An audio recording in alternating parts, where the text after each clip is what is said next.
Chapter 11:21. The Liu family helped the Lin family clear the backlog of a few states, and the next day, they sold them out at a very low price, almost as if they were free. It seemed to be more generous than the Lin family's promotion a few days ago. It showed that there were smart people in the Liu family. In fact, for a large clan like the Liu clan to be able to last for decades and even survive the change of dynasties, if they weren't smart enough, they would have long been swallowed up by others, not even their bones would be left. The Liu family was different from the Lin family. The Lin family was a pure business family, while the Liu family only dabbled in business to accumulate wealth and support the family to do more important things. Business was not the foundation of their family.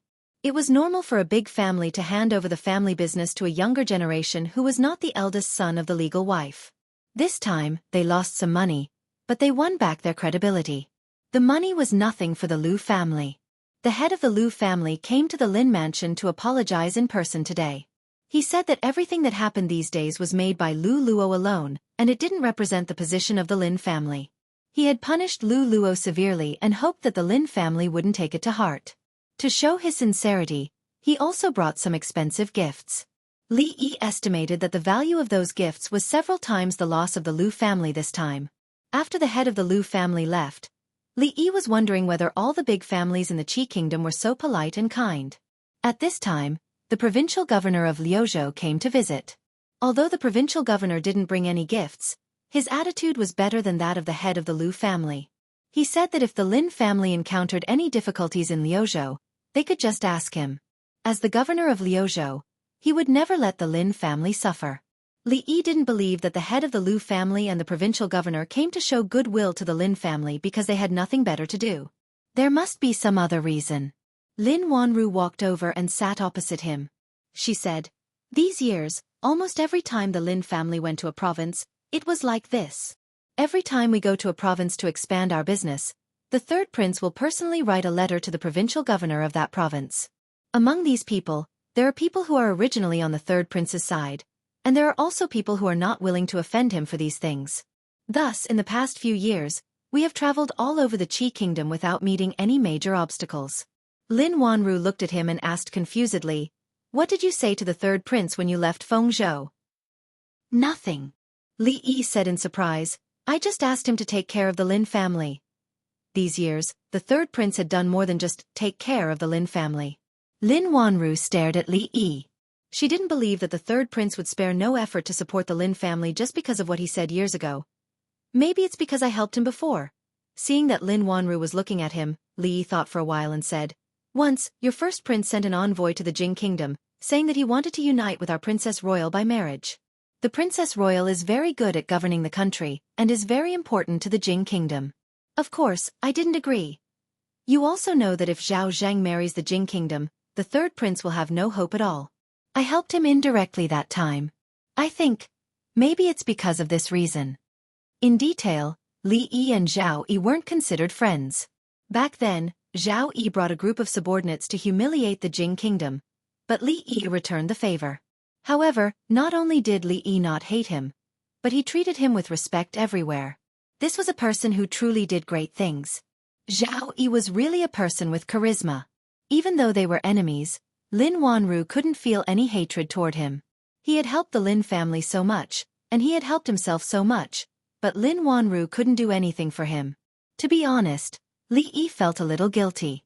Lin Wanru thought about what he said just now and suddenly asked, "Princess Royal is not only important to the Jing kingdom, but also to you." "Ah." Li Yi looked at him and was stunned for a moment. Then he said, "Yes, very important. We are best friends." Lin Wanru looked at him and suddenly asked, "Am I your friend?" Lin Yong was originally passing by the two of them, but when he heard these words, he suddenly stopped in his tracks. Then he turned around and looked at him with worried eyes. Young Master Li's answer was simply not using his brain. If he answered yes, then Miss Lin and the Princess Royal of the Jing Kingdom were both his friends. He just said that the Princess Royal was his best friend. Didn't it mean that in his heart, Miss Lin was not as good as the Princess Royal? If Miss Lin was unhappy because of this, all the efforts he had made before would be in vain. If he answered no, it meant that he only regarded Miss Lin as a steward. Wouldn't Miss Lin be even angrier? He showed an extremely worried expression on his face. No. Li Yi shook his head decisively. Lin Yong was stunned and couldn't believe his ears. Lin Wanru's expression didn't change much. She looked at him and asked doubtfully, "Why? If it's a friend, it's not easy to make a move." Li Yi looked at him and thought for a moment. He asked, "If you can't get married in the future, will you really not consider living with me?" Lin Yong sighed and shook his head. He turned around and left. Brother Feng was right about one thing. It was something that was set in stone. He shouldn't worry about it. The young miss never asked others if they were friends. Brother Li was also very skilled in dealing with her. There was really no need for her to worry about the matter between the two of them. The only thing he was worried about was that although Li said it in a joking tone, Miss Rui was standing behind him. Would she be unhappy when she heard it? In fact, as soon as Li said that, he realized that he had made a mistake. He said that Mingzu was his best friend. If Lin Wanru asked him if she was his friend, he wouldn't be able to answer this question. He didn't expect that she would actually ask. Fortunately, Li Xian wasn't here. Otherwise, things would be more troublesome. Fortunately, he was quick to react and used this half-joking, half-serious tone to resolve the awkwardness. As expected, a smile appeared on Miss Lin's face. Li Yi once again felt that he was very quick-witted. Lin Wanru looked behind Li Yi and smiled. "Rui." Li Yi's expression froze. He only felt a chill on his back. There was no movement behind him for a long time. He finally breathed a sigh of relief. He thought that he was actually scared by such an old-fashioned trick. It was really. A pair of hands were placed on his shoulders, followed by Rui's pleasant voice. "Is it easy to lay hands on my wife's younger sister? If I can't get married in the future, should I consider sleeping with you?" It had been a long time since Li Yi had flipped a car. Since things had developed to this point, it was useless to be smart. He could only rely on his strong desire to survive. He stood up and walked in the direction of Lin Yong. He asked, "What did you want to discuss with me just now?" "Let's talk inside." "Nothing." Lin Yong looked at him and said, "I have something to discuss with Feng. I'll leave first." Lin Wanru stood up and walked over. She held Rui's arm and said, "I saw a set of clothes today. It suits you very well. I brought it back. Let's try it on in the room." Facts proved how important it was to have a qualified wingman in a battle. Some seemed to be wingmen, but in fact, they were spies arranged by the opponent in their own camp. When you were up, down, left, and right, they would aim their machine guns at your engine. Li Yi decided to entrust Feng to educate Lin Yong.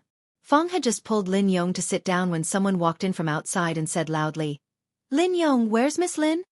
Lin Yong turned around and looked at the fat man who walked in.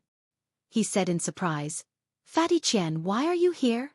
"Don't mention it. My father asked me to come to Liuzhou to expand my business and learn more from Miss Lin," the fat man said. He looked at Li Yi with a trace of doubt on his face. He suddenly asked, "Brother, have we met somewhere before?" Li Yi turned to look at Lin Yong and asked, "Do you have a copper coin?" Chapter 11:22. Li Yi had a deep impression of this young man named Chen Duo. Ever since he came to this world, he had only worried about money twice. The first time was when he first arrived at Willow Leaf Village. In order to feed his family, he ran around every day and tried all kinds of methods. The second time was when he was in Fengzhou. Mississippi Lu was injured. They were penniless and needed tens of thousands of taels of silver to buy medicine.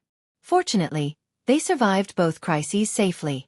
The first time was because he thought of many ways to make money, including selling paintings, candied fruits, and Rui nectar. The second time was because he met the Boy of Wealth.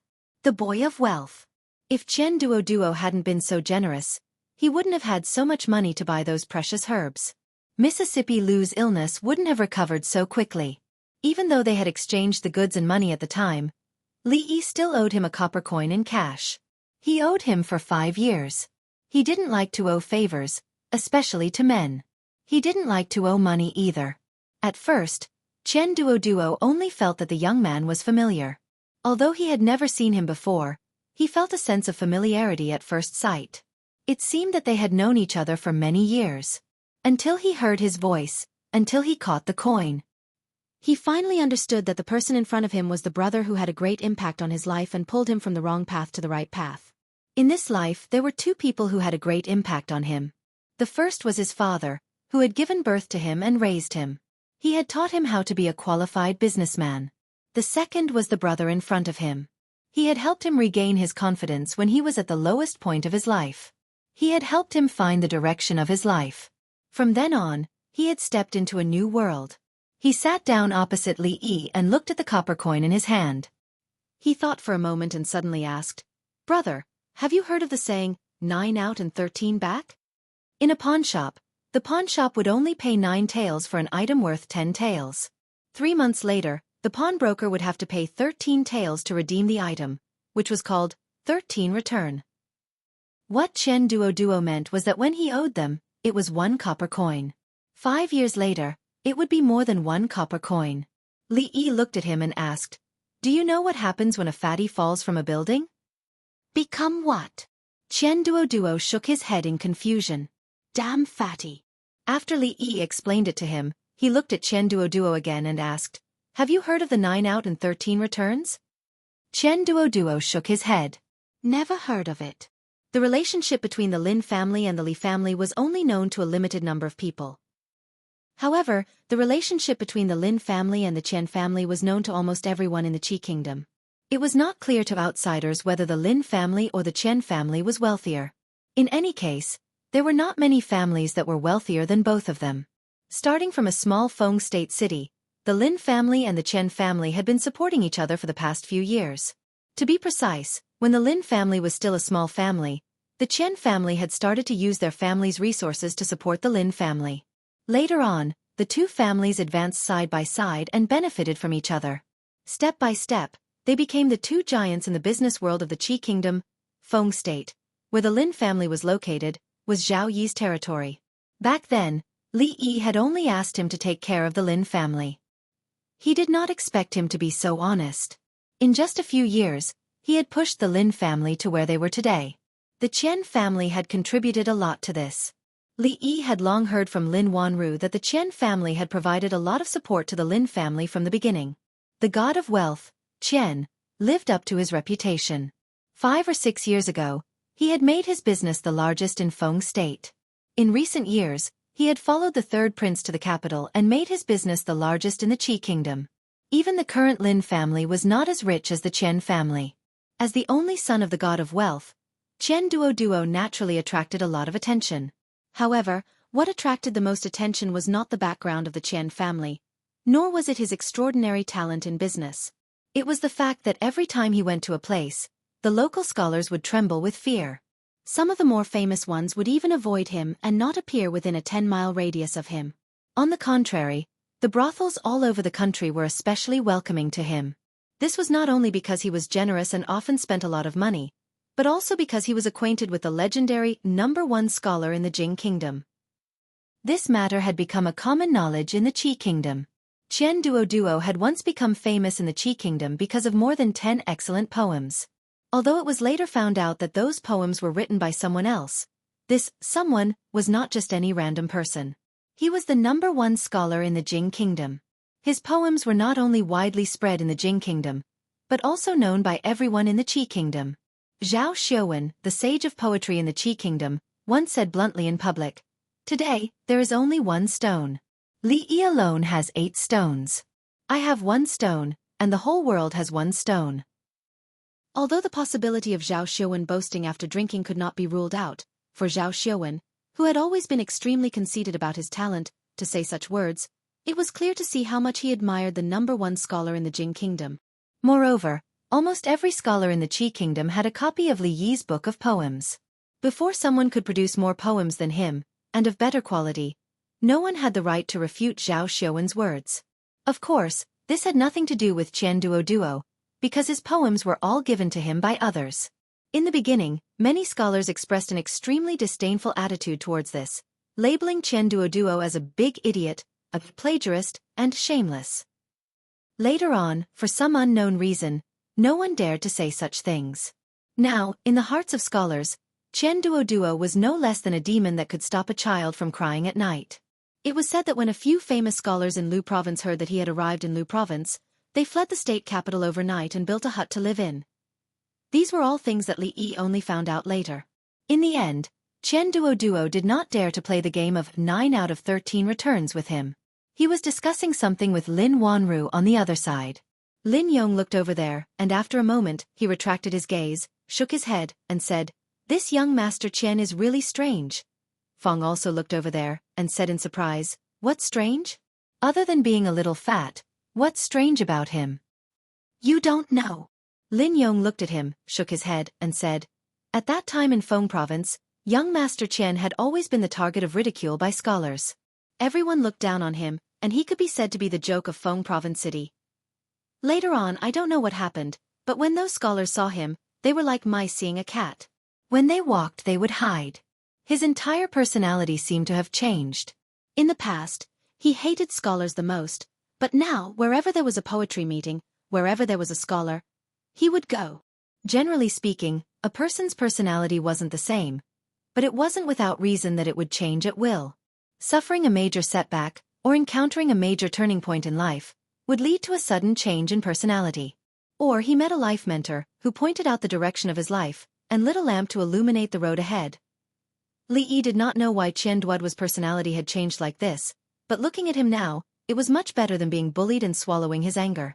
As for the sudden change in the scholar's attitude towards him, he did not know whether it was related to other things. In the early years, Lin Wanru would occasionally write to him, and she would mention some strange things in Feng province city. It allowed him to be reborn, to hold his head high, and to become a new man. Kindness was akin to giving him a new lease on life. Lin Wanru looked at Li Yi with interest, as if she was getting to know him all over again. Li Yi took a deep breath, looked at Qian Duo, and changed the topic. "You said you just came from the capital. How is the situation in the capital? Is the third prince doing well?" "The third prince has always been good."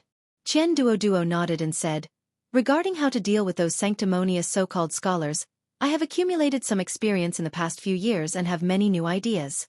"Brother Li, do you want to hear them?" "No, I'm not interested." Li Yi shook his head and said, "Why don't you tell me the situation in the capital in detail? How is the fight between the third prince and the first prince going?" Qian Duo was very regretful. He was very experienced in dealing with those sanctimonious beasts in human clothing. Brother Li was clearly his bosom friend, his guide, but he had to say these words that went against his heart. He could only sigh and say, the third prince and the first prince should be evenly matched right now. The information that Li Yi got from others was naturally not as good as Zhao Yi's. Although the god of wealth Qian was not an official, Zhao Yi had countless counselors around him, but no one could replace the god of wealth Qian. He was Zhao Yi's god of wealth. Whether it was governing the country or rebelling, he could have no one by his side, but it was impossible for him to have no god of wealth Qian. Even Li Yi admired Zhao Yi's accuracy in judging people. Not only was he accurate, but he was also good at using people. He could use his charisma to make those people loyal to him. Since ancient times, those who achieved great things all had this quality. Although Li Xian was the emperor of the Jing kingdom and the master of the most powerful country in the surrounding area, he was far behind Zhao Yi in terms of personal ability, governing the country, and using people. However, Li Xian also had his charisma. His charisma was foolishness. This kind of foolishness was fully revealed when he broke into the king of Shu's mansion alone and slapped Qin Yu in the face, and when he violently beat up the king of Shu with him in front of the civil and military officials. However, a fool had a fool's luck. Therefore, his life was smooth and he easily reached the peak of his life. Compared to a smart person like Zhao Yi, Li Yi preferred the foolish Li Xian. Zhao Yi was indeed very capable. This ability was shown when he was young. He managed the remote Feng province into a prosperous place second only to the capital of the Qi kingdom. He had countless talents around him. Although he was not the crown prince, he had won the support of more than half of the officials in the imperial court. He could compete with the crown prince for the supreme position. It could be said that the current him was the most dazzling star in the night sky of the Qi kingdom. Most of the younger officials in the imperial court and officialdom of the Qi kingdom had been recruited by Zhao Yi. Due to several incidents, the first prince had lost the support of the people. However, the crown prince was still the crown prince. He still gathered a group of conservative old officials around him. Although the number of people was smaller, each of them held a high position and held great power. Their influence was more or less balanced with the third prince's. Nowadays, the emperor of the Qi kingdom was no longer involved in the affairs of the imperial court. The first prince was in charge of the affairs of the imperial court while the third prince exercised the power of supervision. Both sides competed with each other. Whenever one side lost its balance, the emperor of the Qi kingdom would step in and intervene until the balance was restored. When Li Yi learned about these things from Qian Duoduo, he had a rough idea of the emperor of the Qi kingdom's thoughts. The emperor was balancing the powers in the imperial court. As long as one side was too powerful, the emperor might not live to the day he died of old age. He was also sharpening his blade. It did not matter whether Zhao Yi was the blade or Zhao Zhang was the blade. Both of them had scruples. Only when they had scruples could they grow. From the standpoint of the entire Qi kingdom, no matter who became the emperor in the end, their growth would be beneficial to the Qi kingdom. This was different from the former emperor. The former emperor would personally sweep away all obstacles for Li Xian, stabilizing the country and intimidating foreign enemies. Then, he would hand over this great land to him in one piece. As for the former emperor himself, he would not be able to see the empire he had conquered. The emperor of the Qi kingdom was a successful emperor. So was the former emperor. Under his leadership, the power of the Jing kingdom had reached the pinnacle since the founding of the kingdom. The prosperous era under the rule of Li Xian was just a continuation of the previous prosperous era. However, unlike the emperor of the Qi kingdom, the former emperor was not only a good emperor, but also a good father. If things were really as Li Yi had predicted, the balanced situation in the Qi kingdom, barring any accidents, such as the sudden death of the emperor of the Qi kingdom, Zhao Yi's rebellion, or Zhao Zheng's rebellion, would still be maintained for a long time. At the side, Qian Duoduo turned to look at Lin Wanru and said, "Sister Wanru, please teach me a few more tricks to do business. Otherwise, if my father asks about it, I won't be able to answer to him." Lin Wanru smiled and pointed at Li Yi.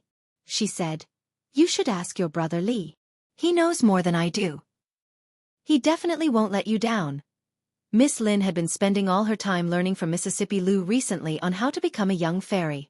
Naturally, she had no time to teach Qian Duoduo. They were all friends.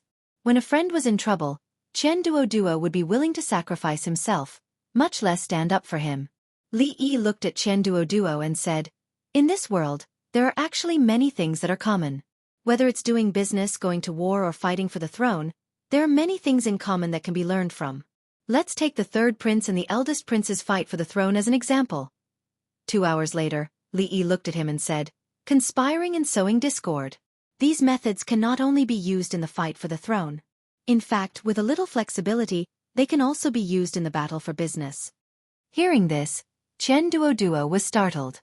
He said, "The third prince and the eldest prince didn't use these methods in the fight for the throne." Li Yi was startled. He waved his hand and said, they didn't use them." Qian Duoduo nodded and said, "It's a pity. If they had used them, I would be able to answer to my father when I return." Li Yi looked at him for a long time. He sighed and said, "Duoduo." Qian Duoduo raised his head and looked at him.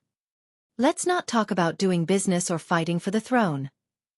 Li Yi shook his head and said, "Tell me, what good methods do you have to deal with those sanctimonious beasts in human clothing?"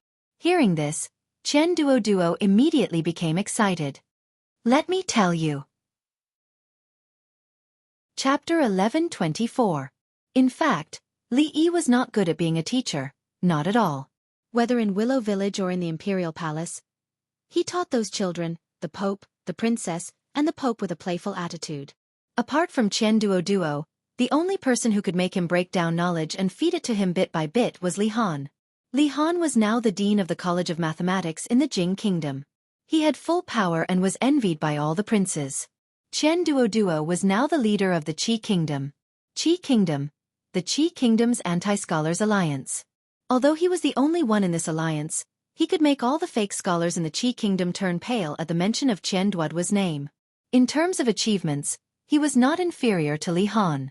If he wrote a book named 99 Ways to Deal with a Hypocrite, How to Slap a Hypocrite in the Face, and 100 Ways to Slap a Face of a Qian family, it might sell well in the Qi Kingdom and Jing Kingdom. However, his achievements were not in the business world or the imperial court. His achievements were in slapping people's faces. In this aspect, he had surpassed his master. Li Yi really could not teach him anything. After understanding the situation in the capital of the Qi kingdom, this was the only thing he could do for him and the third prince. Qian Duo, on the other hand, wanted to stay here for a few more days. Over the past few days, he seemed to have understood something from his conversation with Li Yi, but at the same time, he seemed to have understood nothing at all. Perhaps after a few more days of conversation, that layer of window paper would be revealed. However, if he did not go back, he would have to stay in Liuzhou for the new year this year. His father, the god of wealth, once set a rule that no matter how big the business of the Qian family was, no matter how busy they were, they had to go home for the new year. Since he was very young, his father did not accompany him. He was always traveling outside, and sometimes he could not see his father for several months. However, every New Year's Eve, the Lantern Festival, the Mid-Autumn Festival, and the Double Ninth Festival, his father would always appear without exception. Both his parents were in the capital. If he did not go back before the new year, his father would definitely break his legs.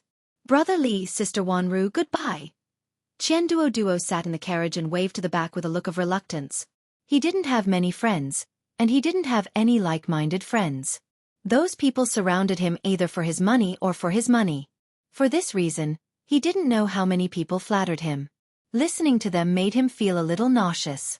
His appetite was greatly reduced, and he hadn't put on weight for several years. Li Yi casually waved his hand and walked back to the courtyard. After communicating with Qian Duo in depth, he realized that there really were people in this world who were even more foolish than Li Xian. This time, he might have really wasted his breath. It was almost New Year's Day. Ruoqing was already a few months pregnant and her pregnancy was starting to show. Zuemo supported her and paced in the courtyard. Li Duan could already pull Li Mu to play on the swing with him. With Yongning by his side to protect him, there would be no accidents. Lin Wanru also spent New Year's Day in Liuzhou this year. A long time ago, the Lin family didn't care about her at all. In these years, even during New Year's Day, she was still traveling outside to expand her business. This was the third year after the change of the era of the Jing Kingdom. It had been more than 3 years since Li Yi returned to the Jing Kingdom. It was the 4th year of Jing Ping. No matter what, it was time for the family to reunite. Qi Kingdom, the capital, the Qian family. The capital was the most prosperous place in the Qi Kingdom. God knew how many powerful families lived in it. They could stir up the entire Qi Kingdom with a single move. The Qian family might not be the most powerful family in the Qi Kingdom, but they were the richest. No clan was rich enough to place 2 pure gold lions in front of their house. Other clans were rich enough to hide their wealth, but the Qian clan clearly told everyone that the Qian clan was very rich, very rich. In the capital, such a showy family usually didn't have a good end. But the Qian family didn't seem to care at all. When there were disasters in other provinces, the Qian family donated the most money and often gave porridge and rice. Their good reputation spread throughout the capital. In recent years, not only were they not suppressed, but the gold lions in front of their house were getting bigger and bigger. When Qian Duo stepped into the house, he heard a dissatisfied voice. The god of fortune Qian walked out of the hall with a big belly and glanced at him. "You still know to come back? It's New Year's Eve in 2 days. Qian Duo walked over and said, "I'm learning how to do business from Sister Wanru. I accidentally delayed it." The god of fortune Qian snorted. "If you have half of Miss Lin's ability, I can die in peace now." Qian Duo hurriedly said, "Father, don't die so early. Otherwise, the Qian family's wealth will be squandered by me sooner or later." When the god of fortune Qian picked up the broom in the yard, Qian Duo had already run away. The god of fortune Qian pointed at Qian Duo's back and scolded, "Bastard, if you are enlightened, marry a wife, have a son, and leave the Qian family descendants, it doesn't matter if I die now." "What's the matter, god of fortune? Why are you so angry?" A voice came from the door. The god of fortune Qian looked back and said, "What kind of wind blew today that blew you two here again?" Yang Yanzhou and Zhao Xiuwen cupped their hands to him at the same time and said, "Let's talk inside." "Father, the tea is here."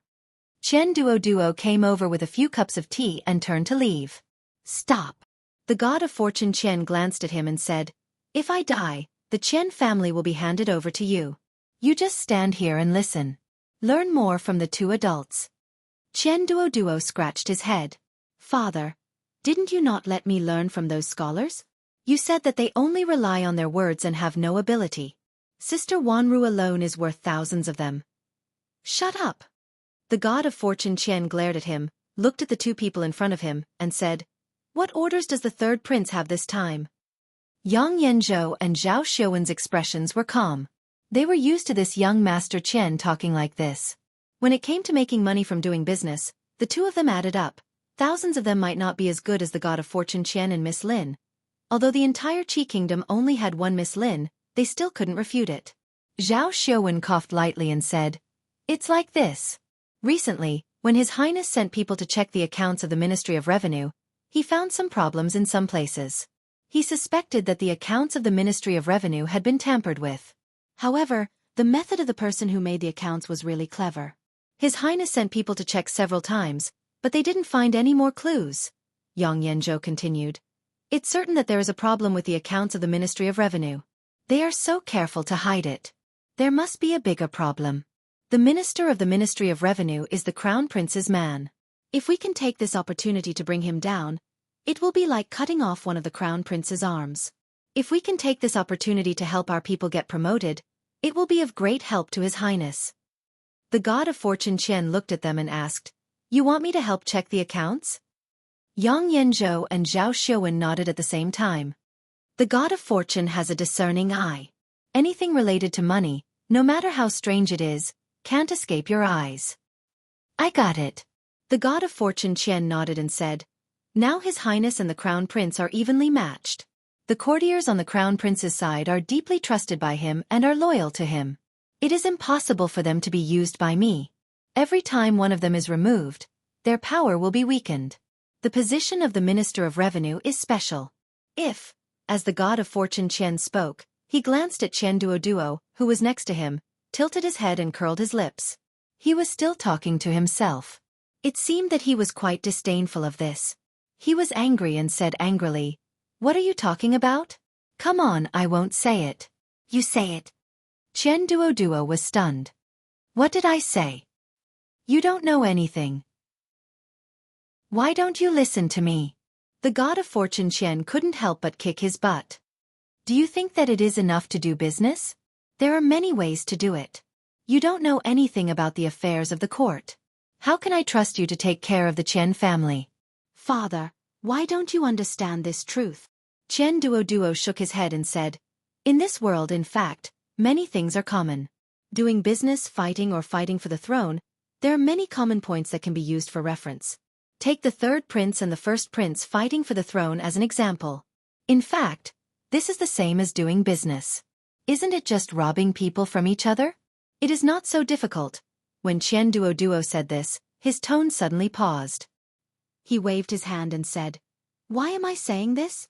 "You continue. I will listen carefully." Chapter 11:25. Isn't it just robbing each other?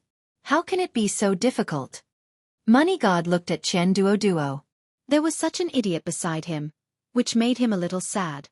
What made him even sadder was that this idiot was his son. In the battle for the throne, not only did the civil and military officials in the court have to take sides, but the third prince and the eldest prince also had to try their best to win over the courtiers and strengthen their own forces. In the past few years, both sides had tried their best to suppress their opponents and strengthen themselves. The first prince had instigated many of the third prince's subordinates to rebel, and the third prince had also dragged many of the first prince's subordinates into the water. Now, the two sides were almost in a stalemate. Every step forward was exceptionally difficult. The third prince had countless counselors under his command, but they had not been able to expand the advantage. How could Qian Duoduo speak such arrogant words? Money God was so angry that he laughed. He stood up from his seat, pointed to the chair and said to Qian Duoduo, "You sit down."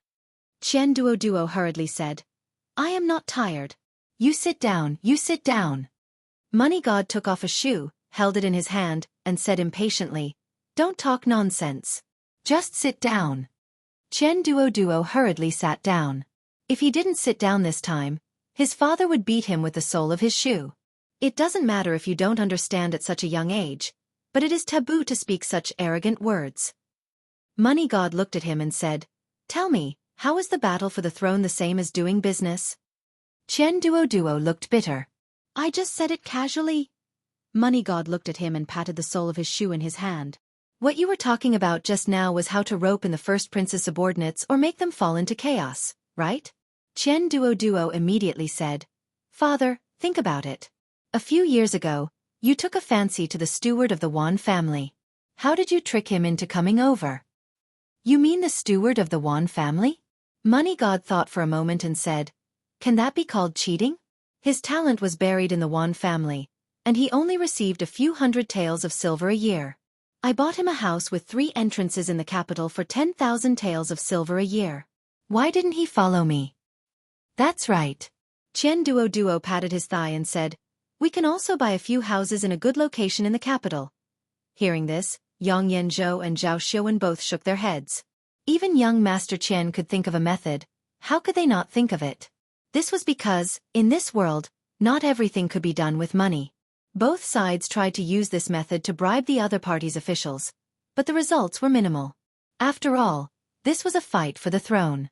One wrong step could lead to a bottomless abyss. No one dared to bet the lives of their entire family on a house. That's all you want to say? Money God of Fortune slapped the soles of his shoes faster. He narrowed his eyes and asked, What if they don't accept it? What do you mean? Chen Duo looked at him in surprise and said, I mean, the price of houses in the capital has been rising. If you buy it now, you definitely won't suffer a loss. Money God narrowed his eyes and said, Do you think I don't know that houses in the capital will rise? What I mean is... Seeing that the sole of the shoe was getting closer and closer to his face, Chen Duo hurriedly said, We can buy a few houses and hang Lu residence, Chen residence, Ma residence and so on. This is our Chen family's house. Why would we hang other people's names on it? Wait for the appreciation. Breathing heavily, Money God of Fortune raised the shoe in his hand and slapped it toward Chen Duo's head. Halfway through, he suddenly stopped. He seemed to have thought of something and murmured, Lu residence, Chen residence, Ma residence. He put on the shoe and looked at Chen Duo, making the latter feel creeped out. He reached out and pulled Chen Duo's face. Chen Duo shivered and said, Father, what are you doing? I want to see if you are my son. Money God of Fortune reached out and pulled his face, saying, No mask. Are you bewitched? Yang Yanzhou looked at him in confusion. Money God of Fortune. Money God of Fortune moved another chair over, looked at Chen Duo and said, Tell me. They looked at Chen Duo again. You scholars, how can you be so stubborn? Chen Duo frowned, looked at him and said, Did you send someone to bribe the great prince's people? There was nothing to deny, so Yang Yanzhou nodded. Chen Duo asked, Did you succeed? Failed. Why did you fail? They didn't accept it. If they don't accept it, you won't give it to them. Chen Duo looked at the two with disappointment and asked, Where is your sincerity? Yang Yanzhou, Zhao Xiaofan. Let me say it. If these two died of anger in the Chen manor, he couldn't explain it to the third prince. Money God of Fortune waved his hand and said, What Duo means is that our Chen family will pay to buy a few mansions in the capital and hang the names of the great prince's officials. It doesn't matter if they accept it or not, they will give it to us. Sowing discord? Yang Yanzhou frowned and said, Will the great prince believe such groundless things? Chen Duo thought about it, looked at him and said, Lord Yang, yesterday I accidentally saw Madame Yang and a strange man kissing in a small forest outside the city. Pa! Yang Yanzhou suddenly slammed the table, looked at him and said angrily, My wife and I were at home all day yesterday. Don't you dare spread rumors. Chen Duo asked, When did you not stay all day? The day before yesterday, my wife went back to her parents' home. Chen Duo slapped his thigh and said, Look at my memory. I'm sorry, I remembered wrong. It was the day before yesterday. You. Yang Yanzhou glared at him, but was pulled back by Zhao Xiaofan. Zhao Xiaofan was stunned. He looked at Chen Duo as if it was the first time he had met him. Yang Yanzhou was also a smart man. He had only been impulsive after hearing those filthy words. After calming down, he immediately understood the crux of the matter. Before this, the two sides had tried to rope each other in and instigate defection. Who knew how much money had been promised, but they had not made much progress. Chen Duo's words today had provided them with another way of thinking. If they could not bring those people under their command, then let them create chaos from within. However, they had tried to sow discord between the great prince and his officials, but it had little effect. After all, no one was a fool and would not fall for those clumsy schemes. Yang Yanzhou was still somewhat depressed and asked, "What if the great prince does not believe it?" "It's up to you whether you believe it or not." Qian Duo pursed his lips and said, "In any case, buying a house will not be a loss. I can hang the name of whoever I want in my house. It's fine even if I don't hang my name. When the time comes, we will send our imperial censors to visit the homes of those officials often, drink tea, and investigate whether they appear honest on the surface but are secretly extravagant and lascivious." This time, not only did Yang Yanzhou and Zhao Xiaowen look at him differently, but even the god of fortune looked at him with a strange gaze. The third prince was in charge of supervision. More than half of the imperial censors in the court were their people.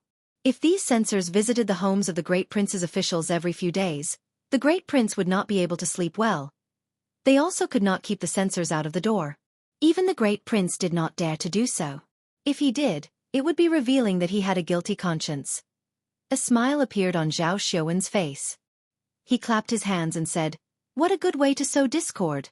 Qian Duo looked at him contemptuously and said, "Where have you scholars gone? You can't even think of this. Have you read Plum's Art of War? Have you read the 36 Stratagems?" Zhao Xiaowen suddenly looked at him and asked, "These two books only exist in the Jing Kingdom's military. It's rare for outsiders to see them. Have you seen them before?" Qian Duo patted his chest and said, 100,000 taels of silver. I'll lend it to you for 3 days. No bargaining." Zhao Xiaowen and Yang Yanzhou hurriedly left. It was unknown if they really had something urgent to attend to, or if they were frightened by the 100,000 taels of silver. Money God of Fortune squinted at Qian Duo and asked, "Tell me honestly, who taught you this?" Thinking of Li Yi's reminder, Qian Duo looked at him and said sincerely, "Dad, I won't hide it from you. Actually, one day I suddenly had a flash of inspiration. And then these things appeared." The plan he had just described was almost tailor-made for the third prince. The god of wealth knew his son very well. If he didn't have a master behind him, then he was possessed by a ghost. From the looks of it now, it was the latter. "Tie the young master up for me." Money God of Wealth waved his hand and said to the 2 servants at the door, "Take him to the Qian family's ancestral hall and invite some monks and Taoists over." He looked at Qian Duo, who was stunned on the spot, and said with a guilty expression, "Duo, I'm sorry. If I didn't let you go out, you wouldn't have been possessed by a ghost." Chapter 1126. Prince Heng's Residence. The first prince, Zhao Zhang, was pacing back and forth in the hall with a gloomy expression. An old man walked in from outside the hall. Zhao Zhang raised his head and asked, "Have Zhao Yi's men been visiting us frequently these days?" The old man nodded and said, "It's the new year. In order to put an end to the extravagance and debauchery in the capital, it's normal for the censors to visit us frequently." "Normal?" Zhao Zhang snorted and said, "If it's normal, why do they only pay attention to wise men?" The old man was startled and asked, "Your Highness, you mean?" Zhao Jing looked at him and asked, "I heard that Zhao Yi's subordinate, the god of wealth Qian, has bought a few more manors in the capital?" The conflict between the third prince and the first prince had reached an irreconcilable level. They would naturally pay more attention to the important figures around the third prince. The old man nodded and said, "The Qian clan already has several manors in the capital. It's a bit sudden for them to buy these manors for no reason. I have already asked the previous owners of those manors in secret. According to them, the god of wealth Qian was interested in the value of those manors and concluded that they would increase in the short term. They were in a hurry to use the money and sold the manors after a few days." "Increase?" Zhao Zhang raised his voice and said, "I think it's a cover-up." "Your Highness, you mean?" The old man was startled and then shook his head and said, "Your Highness, you should trust those lords. They are loyal to your Highness and would never be tempted by money to betray your Highness." "Of course I know." Zhao Zhang waved his hand and said, "I'm afraid this is another trap set by Zhao Yi. He is crafty. If I suspect the lords, won't I be playing into his hands? I am not that stupid." He sneered and said, "Prepare a few generous gifts and send them to the manors of those lords. Your Highness is wise." The old man cupped his hands and slowly retreated. Zhao Zheng walked around the hall for a while before returning to the table and sitting down. A trace of doubt appeared on his face again. Later on, I thought that it would be better if we don't hang any plaques on those residences. We can't be too deliberate. We should let the crown prince guess for himself. In the Qian estate, Qian Duoduo looked at the people below and spoke with fervor and assurance. The third imperial prince is broad-minded. This method is useless against the third imperial prince, but the first imperial prince is narrow-minded. After this incident, even if he doesn't seem to care on the surface, and even if he tries to cover it up and show kindness to those few clans, a seed of doubt will surely be planted in his heart. As long as we persevere, water it diligently, and loosen the soil, the seed of doubt in his heart will grow into a towering tree. When the first prince no longer trusts them, that will be the time to test everyone. I don't think I need to teach you how to win them over to the third prince's side, right? That was the end of Chen Duoduo's small class. When everyone left, they cupped their hands to the god of wealth. Young Master Chen is wise. Brother god of wealth has a successor. If this plan can succeed, the balance between the crown prince and the third imperial prince in the court will be completely broken.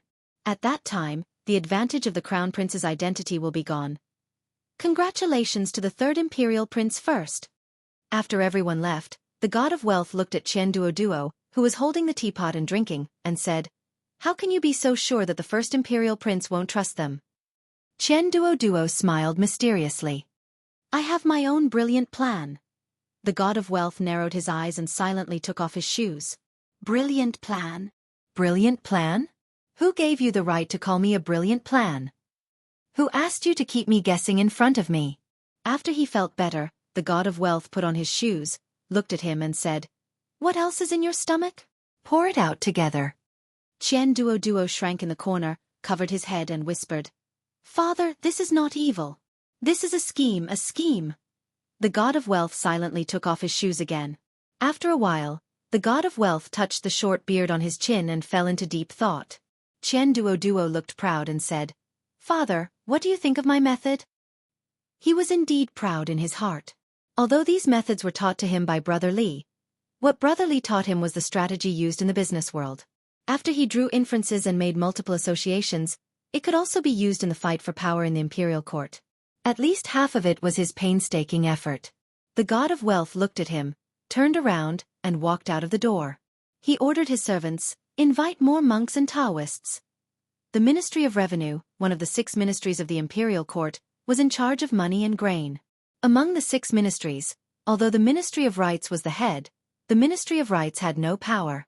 The Ministry of Personnel, which was in charge of the officials of the world, and the Ministry of Revenue, which was in charge of money and grain, were the 2 most powerful departments in the 6 ministries.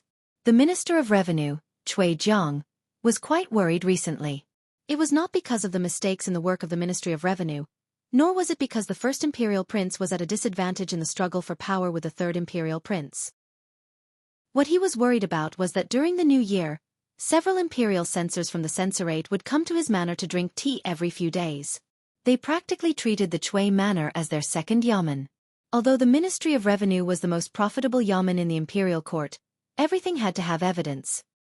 He could not be guarded against like a thief just because he was in charge of the Ministry of Revenue. These days, he had to eat fewer dishes at home because he was afraid that the imperial censors would see him and say that he, Cui Jiang, was extravagant and had embezzled money from the national treasury for personal use. It was impossible to reason with these imperial censors. If he did not let them in, it would be like he had a guilty conscience. It was very likely that they would bring the imperial guards with them next time. Let them in. Who didn't know that he, Cui Jiang, was the first prince's man? The imperial censorate was practically the third prince's backyard. People who didn't know better would think that he, Cui Jiang, had betrayed the first prince and was in cahoots with these people. Fortunately, the first imperial prince's eyes were like torches. Not only did he not blame him, but he also sent a generous gift, which made Cui Jiang feel relieved. On this day, Cui Jiang was drinking tea in the manor when a housekeeper walked in. He looked at him and said, "Sir, those imperial censors are here again." Cui Jiang had not even finished drinking his tea when he spat it all out. Was there an end to it? Was there an end to it? Cui Jiang stood up angrily. With a face full of anger, he strode out of the room. As he walked out, the anger on his face melted like ice. He cupped his hands to the people in front of him and said, "Sirs, have you had breakfast? Do you want to eat together?" One of them cupped his hands to him and said, "Sir Chui is too polite. This time, we have come to discuss something with Sir Chui." Chui Jiang smiled and said, "Sirs, please come in and discuss in detail." The few people walked into the hall. One of the imperial censors looked outside and said, "Bring them in." A few servants immediately brought in 2 large boxes and placed them on the ground, making a heavy sound. They wiped the sweat from their foreheads and let out a long sigh before bowing and saying their goodbyes. Chui Jiang revealed a puzzled expression and asked, "This is?" The imperial censor looked at him and said, "Sir Chui is a smart person. This official will not beat around the bush. As long as Sir Chui is willing to pledge loyalty to the third prince, Sir Chui will accept these 2 boxes of gold today." Chui Jiang's expression changed and his voice immediately became cold. "What do you mean by this?" The man smiled slightly. "Sir Chui is a smart person and understands what this official means." Chui Jiang sneered. "This official is loyal to His Majesty and also to His Royal Highness the Crown Prince. When you go back, please pass this message to the third prince. If the third prince becomes the Crown Prince, even without these boxes, this official will still be loyal to him." The imperial censor's expression darkened. "Sir Chui really won't accept it." Chui Jiang's attitude was firm. "No." The imperial censor looked at him and suddenly smiled. He waved his hand and said, "Open it." The 2 people behind him opened the boxes. Chui Jiang's eyes glanced inside and his expression froze. There was no gold in the boxes. It was clearly 2 huge stones. The imperial censor smiled and cupped his hands. "Sir Chui is in a high position and is not tempted by money. You are truly a role model for our generation. I admire you. Admire you." Chui Jiang's eyes were filled with confusion. "What do you mean by this?" Being in the imperial court, one cannot do as they please. Everyone has their own master, and there is nothing wrong with that. We only received an anonymous report saying that Sir Chui likes to accept bribes and is using his position for personal gain. The imperial censor looked at him and then at the people behind him and smiled. "Look, he is not tempted by such a large amount of money. This is enough to prove that Sir Chui is an honest official. In the future, do not listen to rumors and slander a loyal official." The people behind him immediately bowed and said, "This lowly official understands. I hope Sir Chui will not take offense at our intrusion." While Chui Jiang was still confused, the imperial censor looked at him and smiled. "It is not convenient to move these stones around. Just leave them here. Sir Chui will have someone take care of them." The people left just like that. Chui Jiang stood in the hall and looked at the 2 boxes with the stones. He waved his hand and said impatiently, "Ridiculous." Chapter 11:27. The people of the censorate were a bunch of lunatics. In the eyes of the officials of the Qi Kingdom, they were a bunch of psychopaths who had been repressed for too long. They kept an eye on the officials at all times, waiting for them to make mistakes. Even the most trivial matters were worth making a big fuss about. There was once when Chui Jiang couldn't help but let out a fart during the morning court session, and a certain censor pointed it out mercilessly in front of the officials. Chui Jiang was embarrassed on the spot. But this wasn't the worst part. The most outrageous thing was that in order to catch the officials where it hurt, they would stop at nothing. They would even secretly send people to deliver gifts. Once an official accepted a bribe, there would be people from the Department of Investigations knocking on the door in the middle of the night and inviting them to the Supreme Court for tea. Chui Jiang was already familiar with this kind of routine. Even if the other party gave him real money, he wouldn't waver, let alone stones. Although he vaguely felt that something was wrong, he couldn't say what it was, so he could only let it go. He pointed at the 2 large chests in the hall and ordered, "Come, take these things out and throw them away." Qian Estate. Yang Yanzhou looked at Qian Duoduo and asked, "What did you have those censors give to official Chui?" "Stones," Qian Duoduo replied. "Stones." Yang Yanzhou looked at him and frowned. "This is a serious matter. I hope that young Master Qian won't fool me." They came into the Chui estate with great fanfare just to deliver 2 chests of stones. Who would believe them? Yes, who would believe them? Qian Duoduo sighed. But we really did deliver stones. Don't you think we're wronged? Hang Estate. Zhao Yi's people carried 2 very heavy chests into the Chui estate. Zhao Zhang looked at the elder and asked, When did this happen? The elder looked at him and said, Yesterday. Zhao Zheng's expression was unreadable. After a moment he waved his hand and said, Go call Cui Jiang over. Before long, Zhao Zheng looked at Minister of Revenue Cui Jiang, who had hurried over. He said, These days, the censors have visited the Cui estate many times. You must have suffered. Cui Jiang hurriedly said, This lowly official does not feel wronged at all working for His Highness. Zhao Zheng smiled and asked, I heard that yesterday, a few imperial censors carried 2 boxes into the Cui residence. What are they? Cui Jiang hurriedly said, It's just 2 boxes of stones. Ruck. Cui Jiang bowed and said, Yes, those people said that they wanted to test this official, so they used 2 boxes of stones to pass off as gold and silver, asking this official to pledge allegiance to the third prince. This official has already refused. Sure too, are you testing me? Zhao Zheng looked at him and a smile appeared on his face. Haha, I understand. You can leave now. This lowly official shall take his leave. Cui Jiang raised his head and looked at him. He felt apprehensive as he slowly retreated. Stone.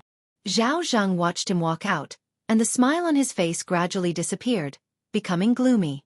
Hee, what a good stone, what a good test. The eldest prince summoned him urgently. Cui Jiang nervously entered the Hang Prince's residence. After being asked a few questions, he retreated. It seemed that nothing had happened, but in his heart, he felt even more apprehensive. After returning to the Cui residence, he felt even more uneasy. Bang!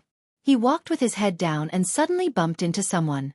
He was already upset and was about to curse, but when he saw the person who had been knocked down, he immediately stepped forward and helped him up. He looked at the woman and complained, Madam, why don't you look where you're going when you walk? What's wrong with Master? The woman looked at him and said, Just now, I saw Master walking with his head down from afar and called out to Master a few times. Master didn't respond and directly bumped into me.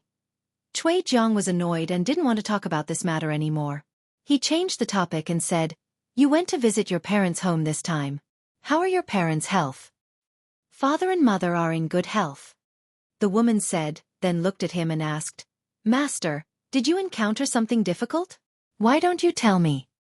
Cui Jiang sighed and said, Let's go back to the room and talk. Cui Jiang knew that he wasn't a smart person, but it didn't matter because he had a smart wife. He became a jinshi at a young age. Because he didn't have any background in the court, he only became a county magistrate in a remote county. After becoming a county magistrate, he realized that studying and being an official were 2 completely different things. He didn't make any achievements in the 2 years he was in office. According to the evaluation requirements of the court, if he did nothing for another 3 years, he wouldn't even have the qualifications to be a county magistrate. He had already lost all hope and no longer dreamed of one day being able to enter the court. The drive of a young man was worn down by reality. Disheartened, he married and had children. Then, his life seemed to be riding on a speeding carriage. Within 5 years, he was promoted several times, from a county magistrate to a provincial governor of Zhongzhou. It took another 5 years for him to be transferred to the capital and become the assistant minister of the Ministry of Revenue. From the assistant minister of the Ministry of Revenue to the minister of Revenue, it took him another 10 years. Until now, he had realized the long-cherished wish of his youth and entered the court. Although it couldn't be said that he could cover the sky with one hand, the Minister of Revenue could be considered one of the important pillars of the court. Of course, this wasn't because he had an epiphany and comprehended the way of governing and outstanding political achievements. It was because his wife was by his side, giving him advice, judging the situation, and avoiding risks. This allowed him to be like a fish in water in the officialdom and sit in the high position he had today. Along the way, there were countless people who had better political achievements and were more talented than him. But he, Cui Jiang, was the Minister of Revenue. He felt that the greatest achievement in his life wasn't success at a young age, nor was it passing the imperial examination, nor was it even managing the Ministry of Revenue, but marrying such a wife. In the room, after listening to Cui Jiang's words, the woman let out a long sigh. I only went back to my parents' home for half a month. How could you make things like this? Hearing this, Cui Jiang's heart trembled and he hurriedly asked, Madam, are you saying that there's something wrong with those stones? The woman didn't answer him directly. She shook her head and said, Master, do you remember what I did when the Crown Prince sent someone to invite you? I remember. Cui Jiang shivered and said, "It was in the middle of winter. You snatched my blanket in the middle of the night and caused me to catch a cold. I was bedridden at home for half a month. But you still went to the Crown Prince's banquet despite your illness. What's the point of saying this now?" Cui Jiang was a little anxious and said, "Quickly tell me, what's wrong with those stones?" "There's nothing wrong with the stones." The woman shook her head and said, "The third prince's people come to the Cui residence every day. Yesterday, they came with gifts but returned empty-handed. What would the first prince think?" Cui Jiang was stunned and said, "But they used the stones to test me." "I've already told the first prince everything," the woman continued to shake her head and said, "unless you block them outside the Cui residence. As long as the two chests enter the Cui residence, there's no point in leaving. Moreover, when I came back, I heard some rumors." "What rumors?" "The third prince bought a few residences in the capital, but he didn't name them." "Does the third prince buying residences have anything to do with this matter?" The woman looked at him and said, "Master, why don't you guess which residence was given to you?" Cui Jiang slumped weakly on the chair. His face was pale and he cursed, "Conspiracy, this is a conspiracy. They're too shameless and cunning." "This isn't a conspiracy. This is an open conspiracy. An open conspiracy." The woman looked outside and said, "They've taken advantage of the Crown Prince's suspicious nature. These things may seem unrelated, but they're actually interconnected. Whether you respond or not, you'll fall into their trap. An open conspiracy was more powerless than a conspiracy carried out in the dark." Cui Jiang jumped up from the chair and said loudly, "I'll go and explain to the first prince. I'll go now." "Master." The woman's voice suddenly rose. Cui Jiang's body trembled and he turned to look at her. "It's too late." The woman held his hand and said, "It's too late. Master, you know the Crown Prince's character very well. He won't make things difficult for you on the surface, but he'll be even more suspicious. There's an expert on the third prince's side," she looked at Cui Jiang and said slowly, "For the Cui family, master, you have to make plans early. Qian family. Get lost, all of you." Qian Duo climbed up the tree and hugged the trunk tightly. His face was filled with fear as he shouted at the group of Taoist priests and monks below. At this moment, he was already above the roof. It was hard to imagine that a fat man could climb so high. Under the tree, a monk in red held a wooden fish and chanted the name of Buddha. With a sorrowful expression he said, "Amitabha. Humans and ghosts are different. If you're willing to let young Master Qian go, I'll chant sutras for you with all the monks in the temple for 3 days and help you reach paradise." A Taoist priest in green held a horsetail whisk and said coldly, "Evil creature, leave quickly. If you dare to harm the human world again, don't blame me for enforcing justice on behalf of heaven and destroying your soul." Under the eaves, a woman looked at the god of fortune Qian. She hesitated for a moment and said, "Master, don't you think it's too much to punish Duo like this?" The god of fortune Qian snorted and said, "I'm trying to wake him up. Now that he's grown up, he even dares to deceive his father. With his little cultivation, if he's not careful, he'll be eaten up by others." Chapter 11:28. Qian Duo came down from the tree and sat on the ground, panting. The monks and Taoist priests had left. Just now, they had been arguing about who had driven away the ghost on their bodies. In the end, they fought and were carried to the clinic. Only then did he have a chance to catch his breath. Money God came over, squatted down beside him and said, "Do you feel better?" "Much better." Qian Duo leaned against the tree and pretended to be very weak, creating the illusion that the ghost had disappeared from his body. He didn't need to pretend. He was already very weak. He was almost exhausted after climbing such a high tree. Money God looked at him and asked, "Do you know why I did that?" Qian Duo nodded and quickly shook his head. Money God patted his leg and said, "Sometimes, people can't be too smart. Those who are too strong are easy to break, and those who are good at softness are not defeated. I don't ask you to be too smart. I just want you to live a stable life. When you die, don't ruin the family business of the Qian family." Qian Kaishan looked at him and asked, "Dad asked you to go to Liuzhou to learn how to do business from Miss Lin. Look at you. What kind of messy things have you learned?" Qian Duo nodded and said, "Dad, I understand. I won't talk nonsense anymore." You're enlightened. I'm very happy that you can help me with ideas. Money God nodded with relief and said, I just found out that the Minister of the Ministry of Revenue, Cui Jiang, has a large amount of silver flowing to unknown places. If it is brought up in the morning meeting tomorrow, it will be enough to make him lose his official hat, cut off one of the crown prince's arms, and eliminate this great enemy for the third prince. What do you think of this? Qian Duo shook his head and said, Dad, I can't see anything. Money God waved his hand and said, It's okay. Say what you want. There are no outsiders here. Qian Duo thought about it and looked around again. Then, he looked at the God of Fortune and said seriously, Father, I don't think this is a good idea. The Minister of Revenue is such a high position. If he is demoted, who knows who will replace him? What if it is the great prince's people who will be replaced? Then all our previous efforts will be in vain. Money God of Fortune nodded and asked, So what do you think we should do? A mysterious smile appeared on Qian Duo's face as he said, If we can reduce Cui Jiang's guilt and let him still sit in that position, but he can be used by us, that would naturally be the best result. Money God of Fortune pondered for a moment and nodded. This is a good plan. He looked at Qian Duo again and said, Duo, I heard that the Taoist priest of Qingyang Taoist Temple has inherited the teachings of Lao Jun, and the abbot of Xingshan Temple is the reincarnation of Luo Han. I feel that the evil spirits in your body have not been completely removed, so I plan to invite them to take a look at you tomorrow. Qian Duo's face instantly turned pale.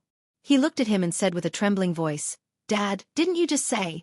The money God sighed, patted him on the shoulder and said, Duo, you have to remember in this world, don't trust anyone except yourself.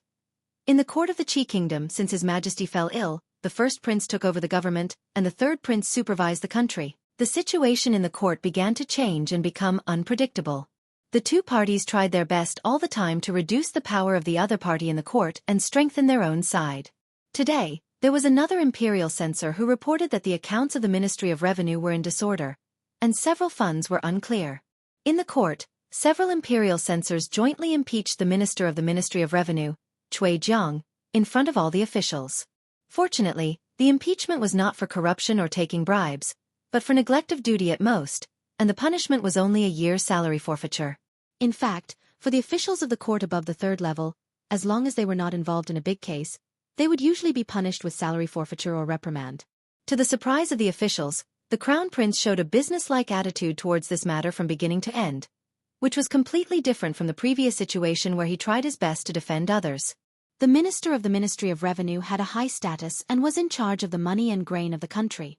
He was one of the first prince's most important henchmen, and if something happened to him, the Crown Prince would lose an arm.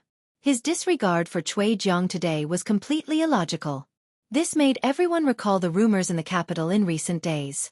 It was said that some of the officials at the first prince's side, including the Minister of Revenue, Cui Jiang, had been secretly bribed by the third prince. Not only were they close to the third prince's people, there were even people who saw the third prince's people carrying 2 large chests into the Cui residence, and when they came out, there were no more chests. Of course, these were all rumors, and the truth could not be verified. They could also be framing or sowing discord. The most important thing was what the first prince was thinking. Judging from the first prince's performance in the morning court, this matter seemed a little more believable. Prince Heng's residence. Zhao. Zhao Zheng smashed everything in the hall that could be smashed into pieces. The servants and maids around him all knelt on the ground, trembling. An old man waited for him to finish venting before stepping forward and raising his head to say, Your Highness, today in the court, it was very unwise. Unwise? Zhao Zheng looked at him and gritted his teeth. Tell me, how unwise was it? The old man slowly said, Your Highness disregarded official Cui. Wouldn't it disappoint him? Disappoint him? I haven't disappointed him yet. Zhao Zheng's face showed anger again. What Zhao Yi can give him can't I? Why would he betray I? Your Highness, you must not think that way. The old man hurriedly said, If your Highness thinks that way, wouldn't it be as the third prince wants? Today in the court, the one who impeached official Cui was clearly the third prince's man. What do you know? Zhao Zheng waved his hand. What Cui Jiang did is enough for him to lose his position as the Minister of Revenue. But what did Zhao Yi say? What did the censors say? Forfeit his salary for a year. Only forfeit his salary for a year. Zhao Jing panted. What's the big deal about forfeiting his salary for a year? The gold and silver that Zhao Yi gave him is worth 100 years of his salary. His expression turned cold. Cui Jiang, I treated you with sincerity. Since you treat I this way, don't blame I for being impolite. Cui manner. Cui Jiang's heart was filled with complicated feelings. He really didn't know what to feel. He knew that the censors had let him off in the court today. Otherwise, what he had done for the first prince was enough to make him lose his position as the Minister of Revenue. This was something to be happy about. However, the first prince's inaction towards him made him feel very uncertain. Beside him the woman sighed. Before today, the first prince only had suspicions about Master. After today, I'm afraid he has no doubts. Cui Jiang turned around to look at his wife. He said anxiously, Then what should we do? They have already forced me into a dead end. Cui Jiang was in despair and felt wronged. He clearly hadn't done anything. The third prince had only bought a manor and sent a few censors to cause trouble at his house. Yet, he had already lost the first prince's trust. Damn it. He was even more wrong than Dou Yi. It's not that Master doesn't have a dead end. The woman shook her head and said, From the very beginning, someone pointed out a bright path for you. Qian Manor. Yang Yenzhou had just walked in. He looked at the God of Fortune with a smile and said, Brother God of Fortune, Cui Jiang has surrendered to His Highness. Before he finished speaking, he looked at a corner of the room with a slightly surprised expression. Beside the table, Qian Duo looked at the bowl of black talisman water in front of him and shook his head. I don't want to drink it. I don't want to drink it. Liu Zhou. Li Yi had just coaxed Li Mu to sleep. He gently placed her on the bed and covered her with a blanket. He then walked out of the room. Just now, he suddenly realized something. The reason why the Qi kingdom had its current stability was because of the balance of power between the crown prince and the third prince. The Taoist nun was standing behind the first prince. She was glaring at the first prince. He didn't know what her motive was, but the balance at the moment should be what they wanted to see. If this balance was broken, what would happen? He didn't know. Chapter 1129. There were still a few months before Ruoqing's due date, so Li Yi didn't have the energy to think about other things for the time being. What he taught Qian Duo was just something he did casually. It was hard to say whether he could understand it or not, and the probability of using it on the first prince was even smaller. Of course, a small probability event was not impossible. If Qian Duo had really been enlightened or had been possessed by a ghost, he would have resorted to both overt and overt schemes, forcefully breaking the balance of power between the first prince and the third prince. As a result, some unknown possibilities would develop, but he could not be blamed. After all, he had only done some minor work. He had only taught Qian Duo how to do business and had given a few inappropriate examples. Wanru had been in Liuzhou for almost half a year, and the business in Liuzhou had been on the right track for a few months. It was a little inappropriate to tell the stewards of other states that she was trying to stabilize the business. Now that the Lantern Festival was over, they were about to set off. The most important business of the Lin family was still in the capital, and they probably had to stop at a few states on the way. He and Rui would naturally wait until Ruoqing gave birth before they set off. They might not necessarily go to the capital of the Qi kingdom, but they would pass by nearby, and there would definitely be opportunities to meet. Don't forget what you said. When Li Yi sent her to the carriage, she had already lifted the curtain, paused, and turned back to say so. Li Yi looked at her and asked, Which one do you mean? Last year you said in 2 years, and this year it is 1 year. Lin Wanru put down the curtain, and her figure disappeared from his sight. The carriage went far away, and Li Yi stood still for a long time. She has gone far away, and you are still looking. A clear voice came from behind. Li Yi turned around and looked at Mississippi Lu. Mississippi Lu held Li Mu in her arms, and Li Mu held Autumn Water in his arms. There was one thing that Li Yi always felt strange. They were both his children, but Li Duan treated Rui like a mouse seeing a cat. However, Li Duan was very close to her since he was a child. It seemed that Li Duan inherited more from him. Li Mu put down Qiu Shui and reached out to him. He said in a childish voice, Daddy, hug. Li Yi walked over and opened his arms. Li Mu came down from Rui's arms, turned around, and immediately trotted out. Mother, little auntie, you're back. Xiao Mu wants to eat candy. Li Mu ran away at the last minute. Li Yi was still holding his arms open, as if he was going to hug Mississippi Lu. The atmosphere was slightly awkward. Mississippi Lu crossed her arms and looked at him. Li Yi also crossed his arms and pretended to ask casually, "How's the situation on the Wu Kingdom side?" "We fought a few big battles. Mississippi." Lu said casually, "We won but not lost. We've already occupied nearly 30 states. The imperial court has been tightening their military strength, and now they're in a stalemate again." This situation was actually within Li Yi's expectations. In terms of weapons, the imperial court of the Wu Kingdom was not as advanced as Yangliuking and the others. In terms of people's hearts, in the Wu Kingdom, Her Royal Highness the eldest princess had long become the rightful ruler of the royal family. The current Emperor Wu was just a thief who stole the country. After unifying their thinking and operating the brothels, this was almost the consensus of the people of the Wu Kingdom. They couldn't win the battle. Only by shrinking the battle circle could they maintain the appearance of not being destroyed. If they shrank, there would be no more space to shrink. Of course this needed time. When the time came, Yangliuking would become the empress. What would he be, the imperial uncle? That didn't sound good. It was better to think about it when the time came. He had just received a letter. Elder Tian's body had more or less recovered, and he expressed his curiosity about the Taoist nun.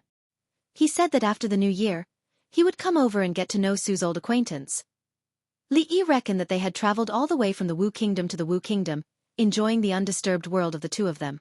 By the time they arrived, it would be around the time that Ruoqing was about to give birth. An old acquaintance, an old lover, and Su. 3 people, 3 grandmasters. The scene would definitely be explosive. The capital. King Feng's manor.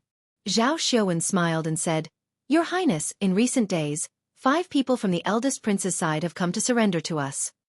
5 people might not seem like a lot, but these 5 people were the cornerstones of the eldest prince's side. One of them was even the Minister of Revenue. Any higher and they would be the Prime Minister. This was no longer as simple as chopping off one of the eldest prince's arms. They had chopped off his limbs.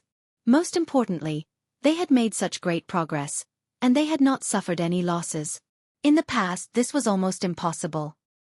He knows the eldest prince so well, and his way of doing things is different from the God of Wealth.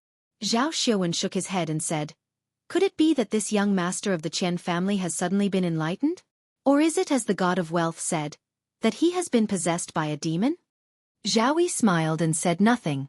Zhao Xiaowen looked at him and thought for a while. Suddenly he asked, "Your Highness, do you know something? I have never believed in supernatural things. The God of Wealth has 9 orifices in his heart. He is a smart person among smart people.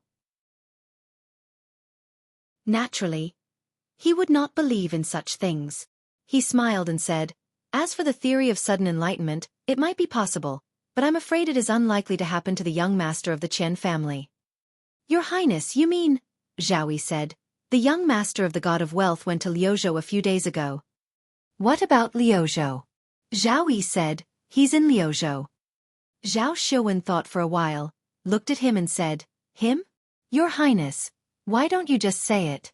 Zhao Yi smiled and said, "In the faraway Liuzhou, he can control the situation in the capital. Who else can do this besides him?" "Your Highness, you mean that someone has arranged all this in advance before Qian Duoduo returned to the capital?"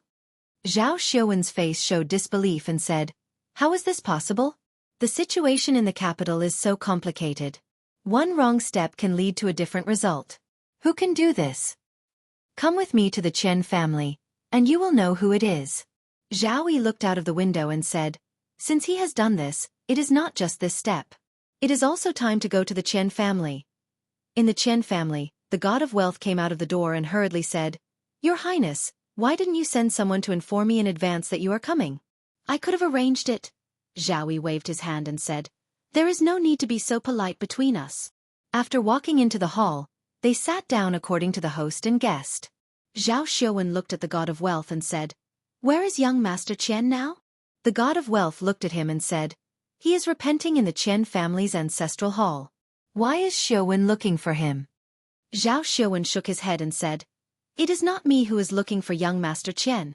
It is His Highness who is looking for him. The god of wealth looked at the third prince.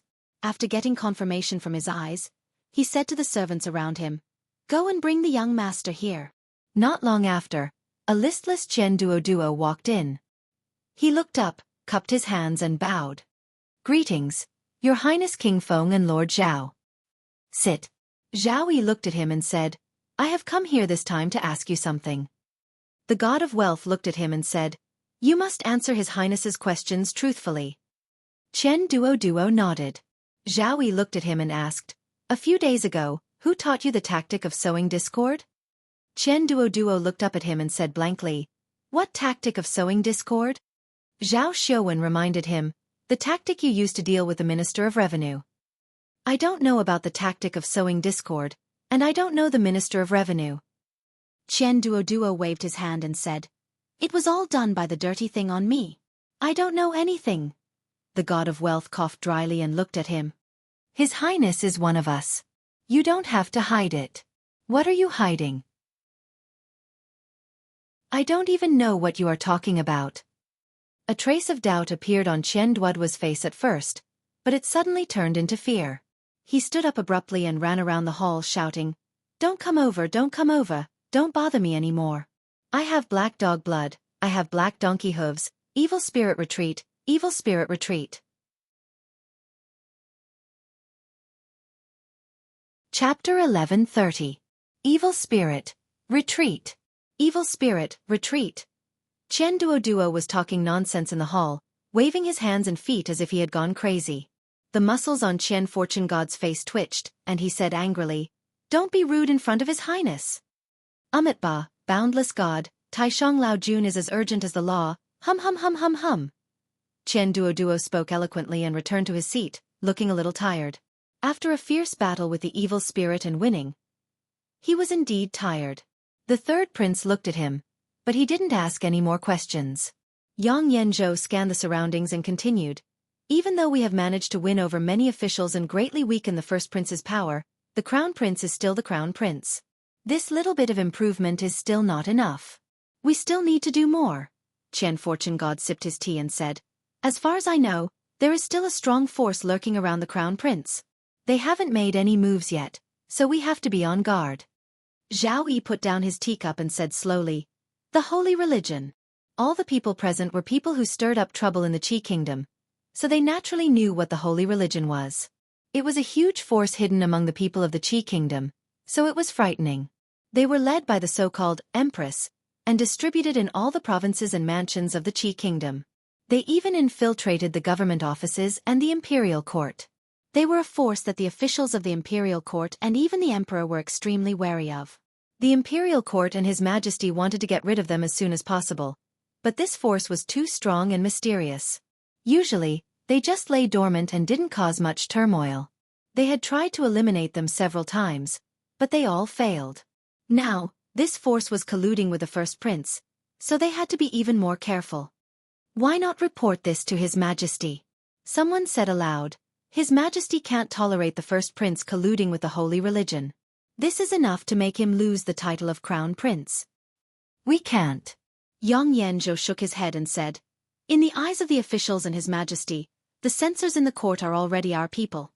Not to mention whether His Majesty will believe us or think that we are framing them, we have too little evidence. If we act rashly, it will do us more harm than good." Someone sighed and said, "Leaving this holy religion alive is a scourge. If the holy religion is not eliminated, we will not be able to sleep at night." Getting rid of the holy religion was easier said than done. If the holy religion could be so easily eradicated, the imperial court would have banned them from appearing in the Qi kingdom a long time ago. He couldn't get rid of it, but he couldn't indulge it either. Things fell into a stalemate again. Money God of Fortune looked back at Qian Duo and asked, Duo, what do you think about this?" Qian Duo was holding a teacup and sipping tea. He looked at the Money God of Fortune and said, "I don't have any thoughts." "Dad, is your tea cold?" "If it's cold, I'll add some more for you." Money God of Fortune looked at him and said, "I won't ask Taoist priests and monks to treat you in the future. You should talk nicely." "What thoughts can I have?" Duo put down the teacup and said, "If you want to get rid of the holy religion, just send troops to fight it." "What can I do?" Someone frowned and said, "The holy religion usually lurks deeply and doesn't rebel. How can we fight it and where? It's a waste of money, manpower, and material resources.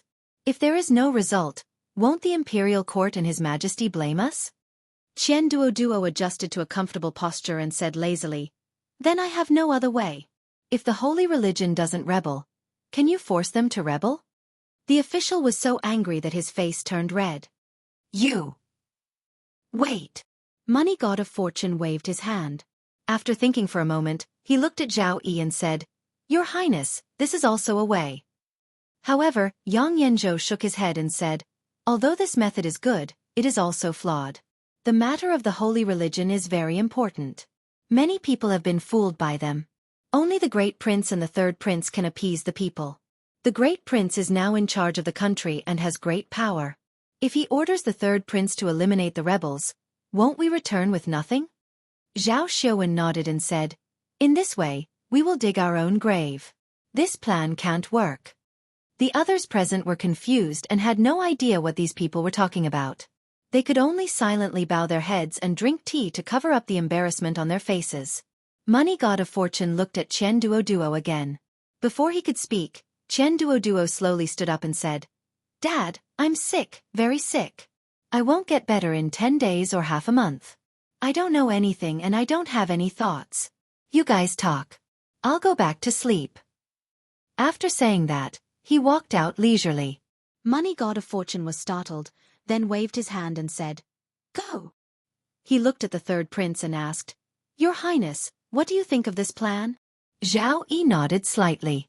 Zhao Xiaofan laughed and said, "Very good." Yang Yanzhou stood up and said with a smile, "A stroke of genius, a stroke of genius." The rest of the people were speechless. What did they just say? What were they talking about now? Why couldn't they understand a word?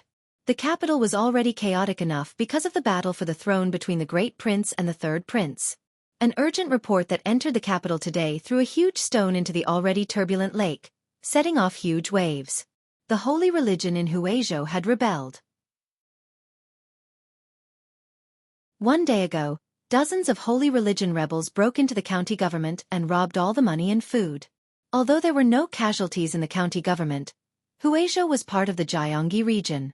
It was the first time in decades that someone dared to rebel in the Jiangyi region. Although this was a small matter, the impact was too serious. The court was in chaos because of this. Even the emperor, who had been ill for a long time, was alarmed by this matter.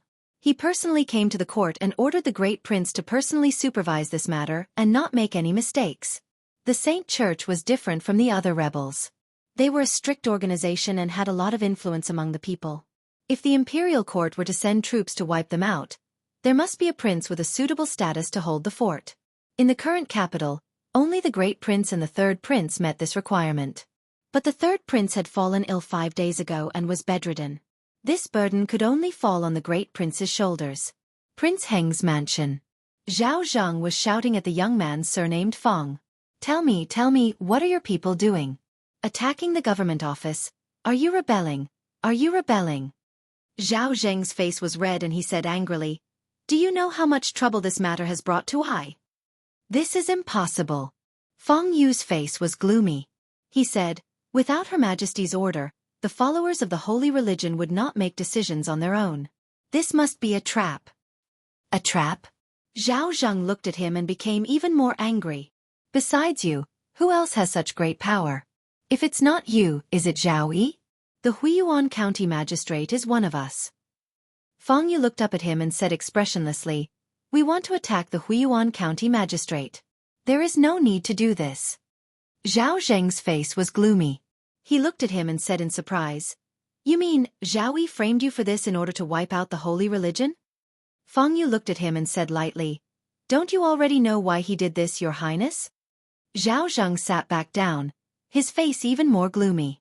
The holy religion was his powerful backing. These days, he had lost too much in the battle with Zhao Yi. He still hoped that the holy religion could help him turn the tables, so how could he eliminate them? But Imperial Father had given him a death order, so he couldn't ignore it. If he didn't achieve anything, what would imperial father and the court officials think of him? Zhao Yi would probably laugh like crazy in his heart. He thought for a moment and suddenly sneered. Zhao Yi, you should take care of what you did. I sent you to Huizhou to wipe out the bandits. Do you dare to defy the decree? Behind him, an old man stepped forward and reminded him in a low voice. Your Highness, have you forgotten that King Feng fell ill 5 days ago and can't get out of bed? The imperial physician said that he needs to rest for at least a month. What did you say? A moment later, the hall was filled with shouts and curses, as well as the sound of tables and chairs colliding.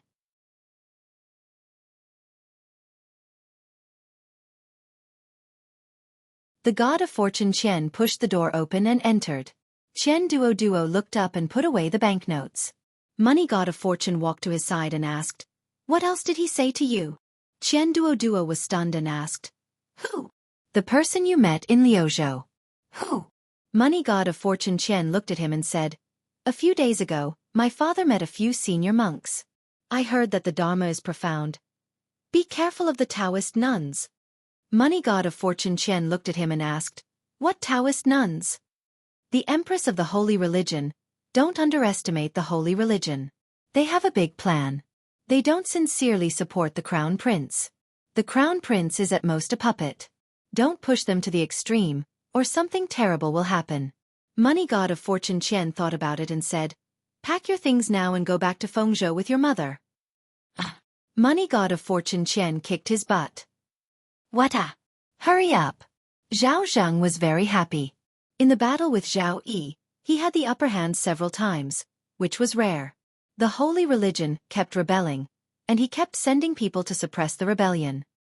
He won 3 battles, and his father was very satisfied with what he had done these days. The court also praised him more than before. He looked at Feng Yu and said with a smile, Envoy Feng, how about you sacrifice a few more prefectures?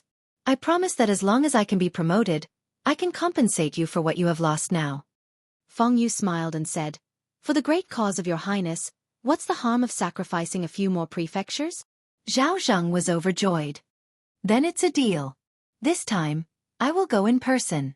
Feng Yu agreed with a smile on his face. It was not until he walked out of Prince Heng's mansion that his face became completely gloomy. He walked through several streets and came to a yard. After knocking on the door and entering, he bowed and said, Your Highness, these days, the holy religion's strength in the capital region has been greatly damaged. Zhao Zheng's request is a bit too much. A voice came from the darkness. It's not time for the emperor of the Qi kingdom to die yet. Feng Yu thought for a moment and said in a low voice, But your highness, it wasn't easy for us to infiltrate the officials. After being framed and instigated by the third prince, Zhao Zheng no longer trusts them. If the holy religion's strength continues to weaken, even if Zhao Zheng becomes the emperor, it will do us more harm than good.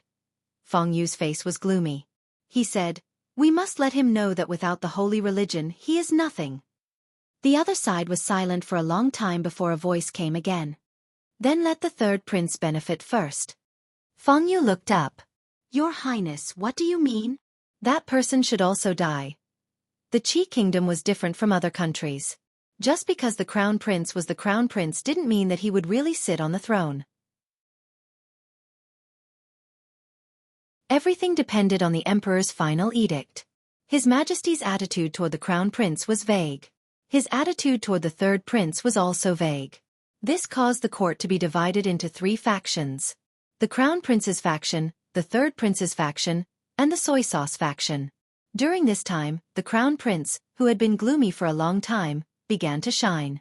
His performance in eliminating the rebels of the holy religion was remarkable. He even showed signs of returning to the court. This time, in order to boost morale and dampen the arrogance of the holy religion, the crown prince had personally gone to the capital region to eliminate the rebels of the holy religion. When he returned, his reputation in the capital would definitely rise to a higher level. Of course, the premise was that there were no unexpected situations. For example, the crown prince died while eliminating the rebels. Or after the crown prince left the capital, His Majesty suddenly died, and the third prince smoothly took over the imperial army and entered the palace. Or the third prince directly rebelled and forced the emperor to abdicate the throne. Of course, the crown prince had many guards around him. His Majesty's health was not at its end yet. It was even more impossible for the third prince to take the opportunity to rebel. These were all unlikely events. Victory State. A few carriages slowly entered the city gate. Lin Yong opened the curtain and said to Lin Wanru, "Miss, I heard that the holy religion is wreaking havoc here. Why don't we return to the capital first?" Lin Wanru thought for a moment and said, "Let's wait and see first. It's the last state anyway." "All right." Lin Yong replied and said, "Then I'll find a place to rest first." Lu State. Ruoqing had given birth 2 days ago. Both mother and child were safe. Other than his younger sister, Li Duan had another younger brother. Li Yi had also received a letter from Su a few days ago. He and Elder Tian were already on their way and would arrive in a few days. At this time, it was the 28th year of Zhongyuan, the 5th month of the Qi Kingdom. The first prince had eliminated the rebels of the holy religion in the capital region, and his reputation was growing day by day. The third prince temporarily took over the reins and established his authority in the imperial court. In the depths of the palace, the emperor of the Qi Kingdom had just taken his medicine and was sleeping soundly in his chambers. An hour later, a bell suddenly rang in the middle of the night. On the 13th day of the 5th month, the 28th year of the Qi Kingdom, the emperor passed away in Wanhua Hall. Overnight, the entire capital was shocked.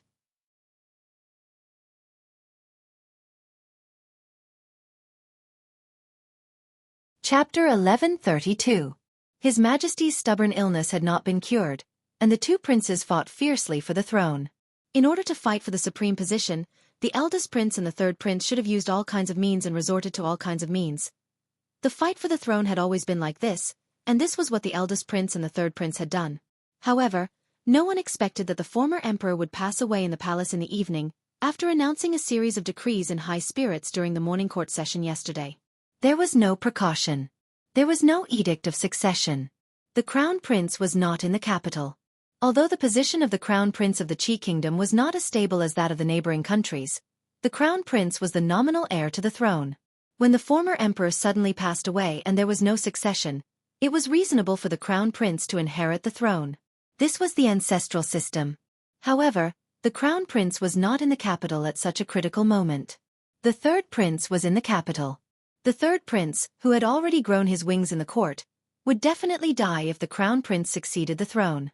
There was no doubt about it. It was the same the other way around. It was already late at night, and most of the people in the capital had fallen asleep. However, when the bell that represented the death of the emperor rang in the palace, everyone, from the dignitaries to the common people, was awakened from their sleep. Fortune god Qian hurriedly put on his clothes.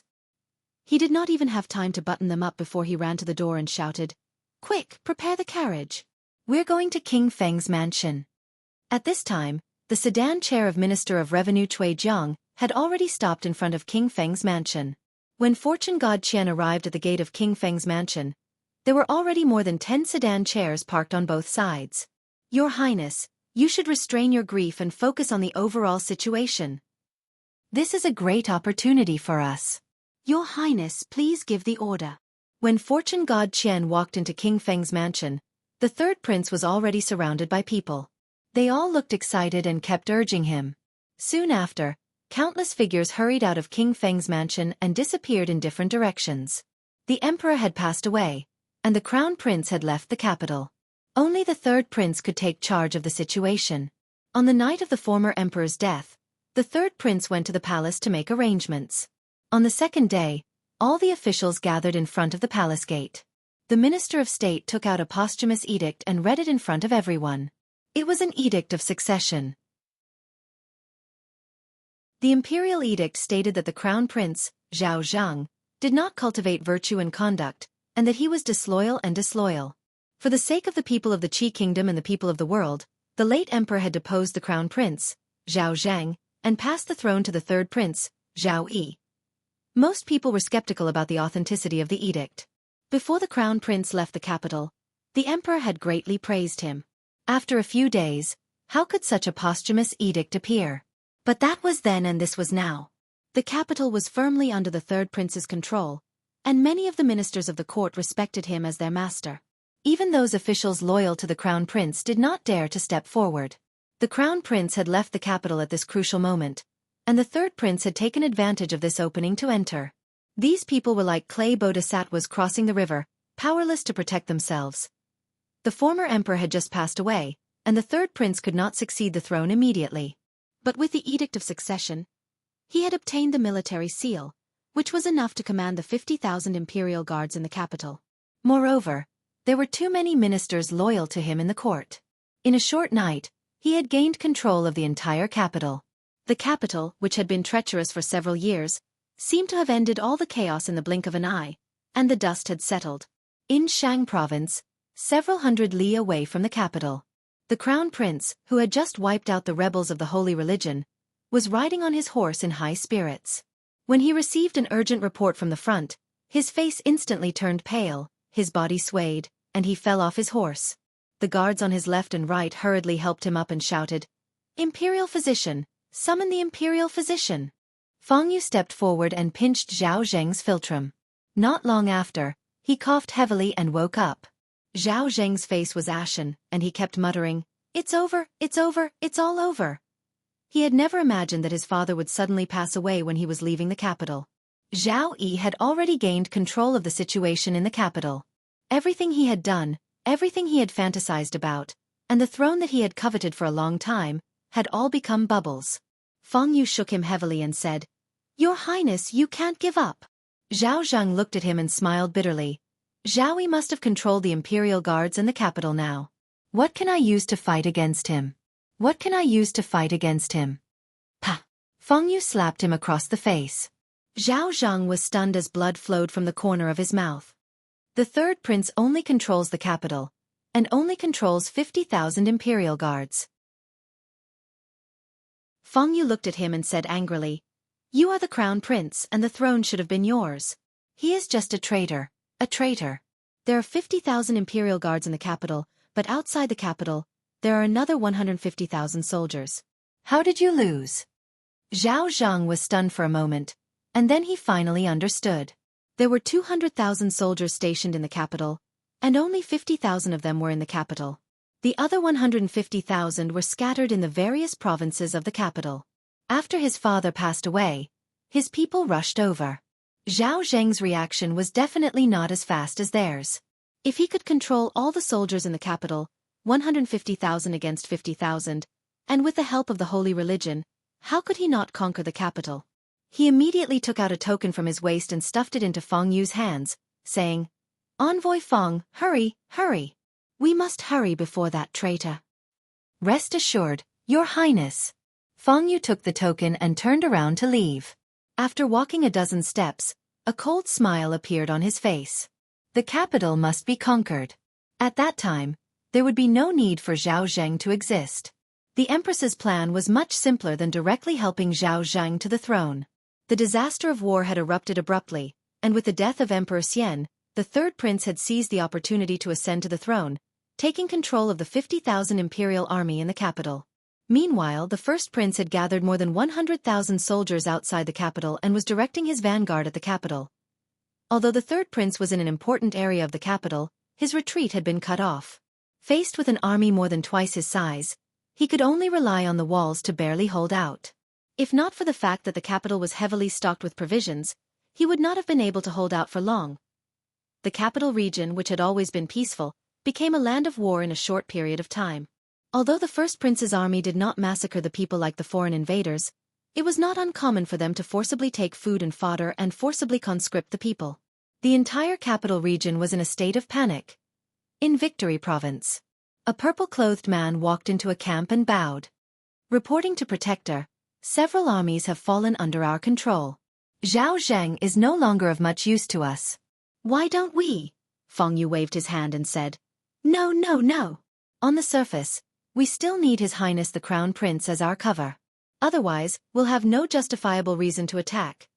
Even though the holy religion had been operating in the Qi Kingdom for more than 20 years and had reached its peak after Zhao Zheng had delegated power to it, without Zhao Zheng, they were just like the third prince, rebels.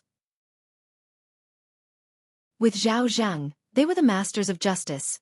As for whether the crown prince would die of an illness after conquering the capital, fall to his death on a horse, choke to death while eating, only the heavens could predict this. Feng Yu looked outside the tent and sighed. He muttered, "If there's a divine punishment, how hard can it be to conquer a city?" The capital. All the city gates in the north, south, east, and west had been closed. The drawbridge by the moat had been raised, and the entire capital was on high alert. King Feng Zhaoyi had taken over the capital, but he had not moved into the imperial palace. In King Feng's residence, the officials and strategists looked gloomy. No one had expected the first prince to move so quickly. In such a short time, he had gained control of most of the military forces in the capital region and surrounded the capital. Although they had more than twice the number of soldiers, they still could not conquer the capital. However, the capital was isolated and without reinforcements. If they continued to waste time like this, the city would be exhausted one day if reinforcements did not arrive. Now that he thought about it, the crown prince had left the capital, his majesty had passed away, and the crown prince had led troops to surround the city. It was as if there was a pair of invisible hands messing around with the whole thing. When Li Yi received the news, he was also stunned for a long time before he recovered. The emperor of the Qi kingdom had passed away. Zhao Yi had taken control of the capital, but he was surrounded. It could be said that the first prince had benefited from the disaster. He had only temporarily lost the throne. When Zhao Yi was exhausted, he would return to the throne sooner or later. Of course, this was what others had predicted. Li Yi had a rough idea of what Taoist nun wanted. They wanted the entire Qi kingdom. Zhao Zheng and Zhao Yi were their pawns. They might not be smart, but their influence was too great. A grandmaster had abandoned martial arts and started a cult for more than 20 years. No one knew to what extent they had infiltrated the Qi kingdom. If that was the case, perhaps Zhao Yi had forced them into a corner, and that was why they had pushed the Qi kingdom into chaos. Why did Zhao Yi have to force the other party to such an extent? She was committing a sin.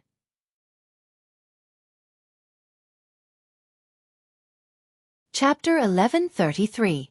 Li Yi thought for a long time about how Zhao Yi had forced Zhao Zheng into a dead end, causing Taoist nun to turn hostile and gather 150,000 soldiers to besiege the capital.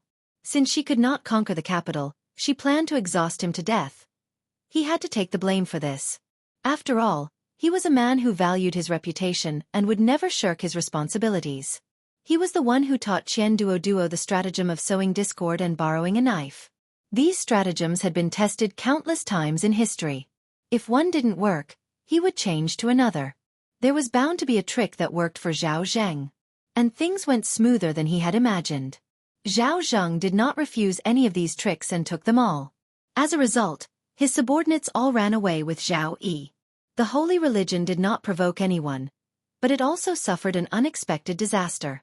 Its branches in several provinces had no choice but to walk into the trap. If Li Yi were Taoist nun, he would not have tolerated it either. But this was not his original intention. He just wanted to repay Zhao Yi for taking care of the Lin family and Wanru for the past few years. He also taught Qian Duo some things in the hope that it would strengthen the strength of Zhao Yi's faction. But who would have thought that besides spending money, young Master Qian's ability to draw inferences from one instance was also beyond the reach of ordinary people. Zhao Yi had benefited a lot from the way of doing business. However, even Li Yi did not expect that Taoist nun's influence in the capital of the Qi kingdom had already infiltrated the palace. She wanted the emperor of the Qi kingdom to die, and the emperor of the Qi kingdom would die at that time. They did not choose to help Zhao Zheng ascend the throne. Li Yi guessed that perhaps they also realized that if they helped him, the situation would be out of their control if Zhao Zheng fell out with them. Given the crown prince's character, it was not strange for him to burn the bridge after crossing the river. He first gave the capital to Zhao Yi, and in the blink of an eye, he used Zhao Zheng's name to gather more than 100,000 soldiers in the capital and surrounding the capital. Zhao Zheng was the crown prince, and no one could change this. No matter how outstanding Zhao Yi was, he had to lower his head before him. The crown prince was not in the capital, and the third prince issued a fake imperial edict to send troops under the pretext of restoring order. Even the people of the Qi kingdom and the court could not refute it. Li Yi had always thought that Taoist nun's IQ and EQ were only average, although she was skilled in martial arts, but he had to admit that her play was too beautiful. They were probably already in control of the more than 100,000 soldiers outside the capital. Once the capital was truly breached, Zhao Zheng's usefulness would end there. Li Yi felt a little guilty. Zhao Yi had helped him so much, and when he finally wanted to repay him, something like this had happened. This debt of gratitude was too unfair. he was not worried about Zhao Yi. They were not in dire straits even if they were surrounded by twice the number of soldiers. Since he had already received the news, the various prefectures of the Qi kingdom must have responded as well. Zhao Yi's reputation among the people was not for show. The provincial governor and governor of Liuzhou had already united the surrounding prefectures and were preparing to gather troops and head for the capital. He was worried about Lin Wanru. Her destination this time was the capital. When she sent the letter half a month ago, she had already arrived in the capital region. He did not know if she had reached the capital and what the situation there was now. She was accompanied by guards and several experts, enough to deal with most emergencies. But now that the Qi kingdom was in chaos, Li Yi still felt a little worried. With this thought in mind, he suddenly moved a few feet to the side, dodging a withered palm. An old voice came from behind him. "I haven't seen you for a year, and everyone in your family is a monster, a monster." Su looked at him with an extremely shocked expression and smacked his lips, looking very hurt. As a grandmaster, his self-confidence had taken a huge hit when he failed to launch a sneak attack from the back. Li Yi thought to himself, "Are all grandmasters the same? Do they all like to sneak attack from behind?"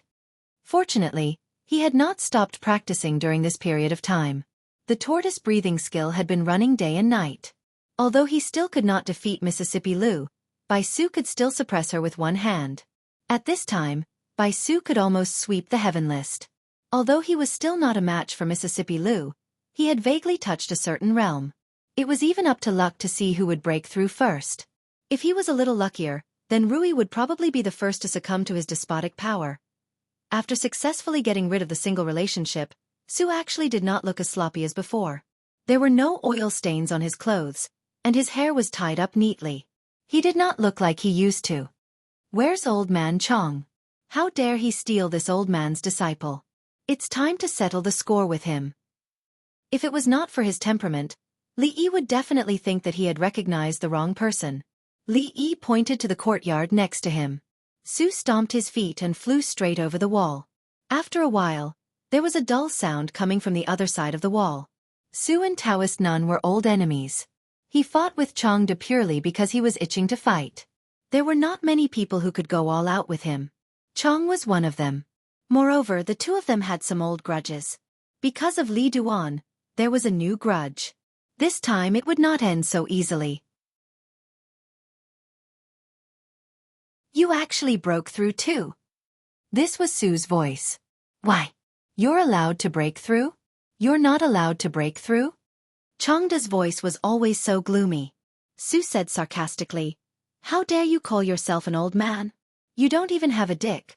What right do you have to call yourself an old man?" People always had to pay the price for their impulsiveness. Earlier, Elder Su was still able to fight evenly with Elder Chong. But now, he quickly fell into a disadvantageous position. Li Yi stood on top of the wall and saw that Elder Chong was attacking Elder Su's crotch with every move. If even one of Elder Chang's moves landed, the two of them would probably be brothers in the future. Li Yi watched from above and broke out in a cold sweat for Su. If Elder Tian had not joined the fight and forced Chong to retreat, Su would have been in danger today. If Chong had not been really angry, he and Su were actually about the same. However, he was definitely not a match for two grandmasters at the same time. Chong glanced at him disdainfully and said, "You actually need a woman's help. Are you still worthy of being a grandmaster? What's wrong with my woman helping me?" Su retorted fiercely. "If you're so capable, find one too." Seeing the smile on Elder Tian's face, Li Yi knew that Su must have spent a lot of time studying the Mandarin duck handkerchief over the past year. When a person was shameless, he was invincible. While being shameless, he could also show off. With his current realm, he could finish his apprenticeship. Su and Elder Tian came to the Qi kingdom to completely solve the problem of Taoist Nun. Although they did not include Rui, they had 3 grandmasters on their side. Taking down Taoist Nun would not be a problem. However, the situation had changed. Even if they had 30 grandmasters, they would not be able to fight against an army of 150,000. It would be very difficult to take down Taoist Nun. With the help of Zhao Zhang, Taoist Nun had gathered 150,000 soldiers. Coupled with the original strength of the holy religion, it would not be easy to fight against them. However, the provinces of the Qi kingdom had already gathered their troops and rushed to the capital to rescue Zhao Yi. As long as Zhao Yi could hold on for a few months, the crisis would be resolved. In addition, Taoist Nun would also try her best to stop Zhao Yi's reinforcements. As long as they could take down Zhao Yi first, these people would not be a threat. When that time came, they could support Zhao Zhang to become a fake emperor. If they continued to raise their troops, it would be considered a rebellion. They would not be able to win the hearts of the people and would not last long. Li Yi confirmed this speculation the next day. The provinces of Jiangyi were under martial law.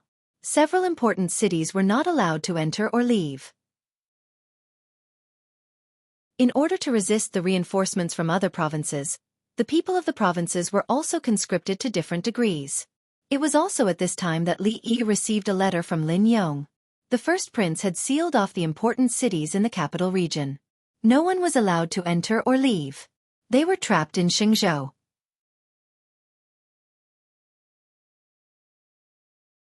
Chapter 1134. The Qi Kingdom had 13 prefectures in the capital region.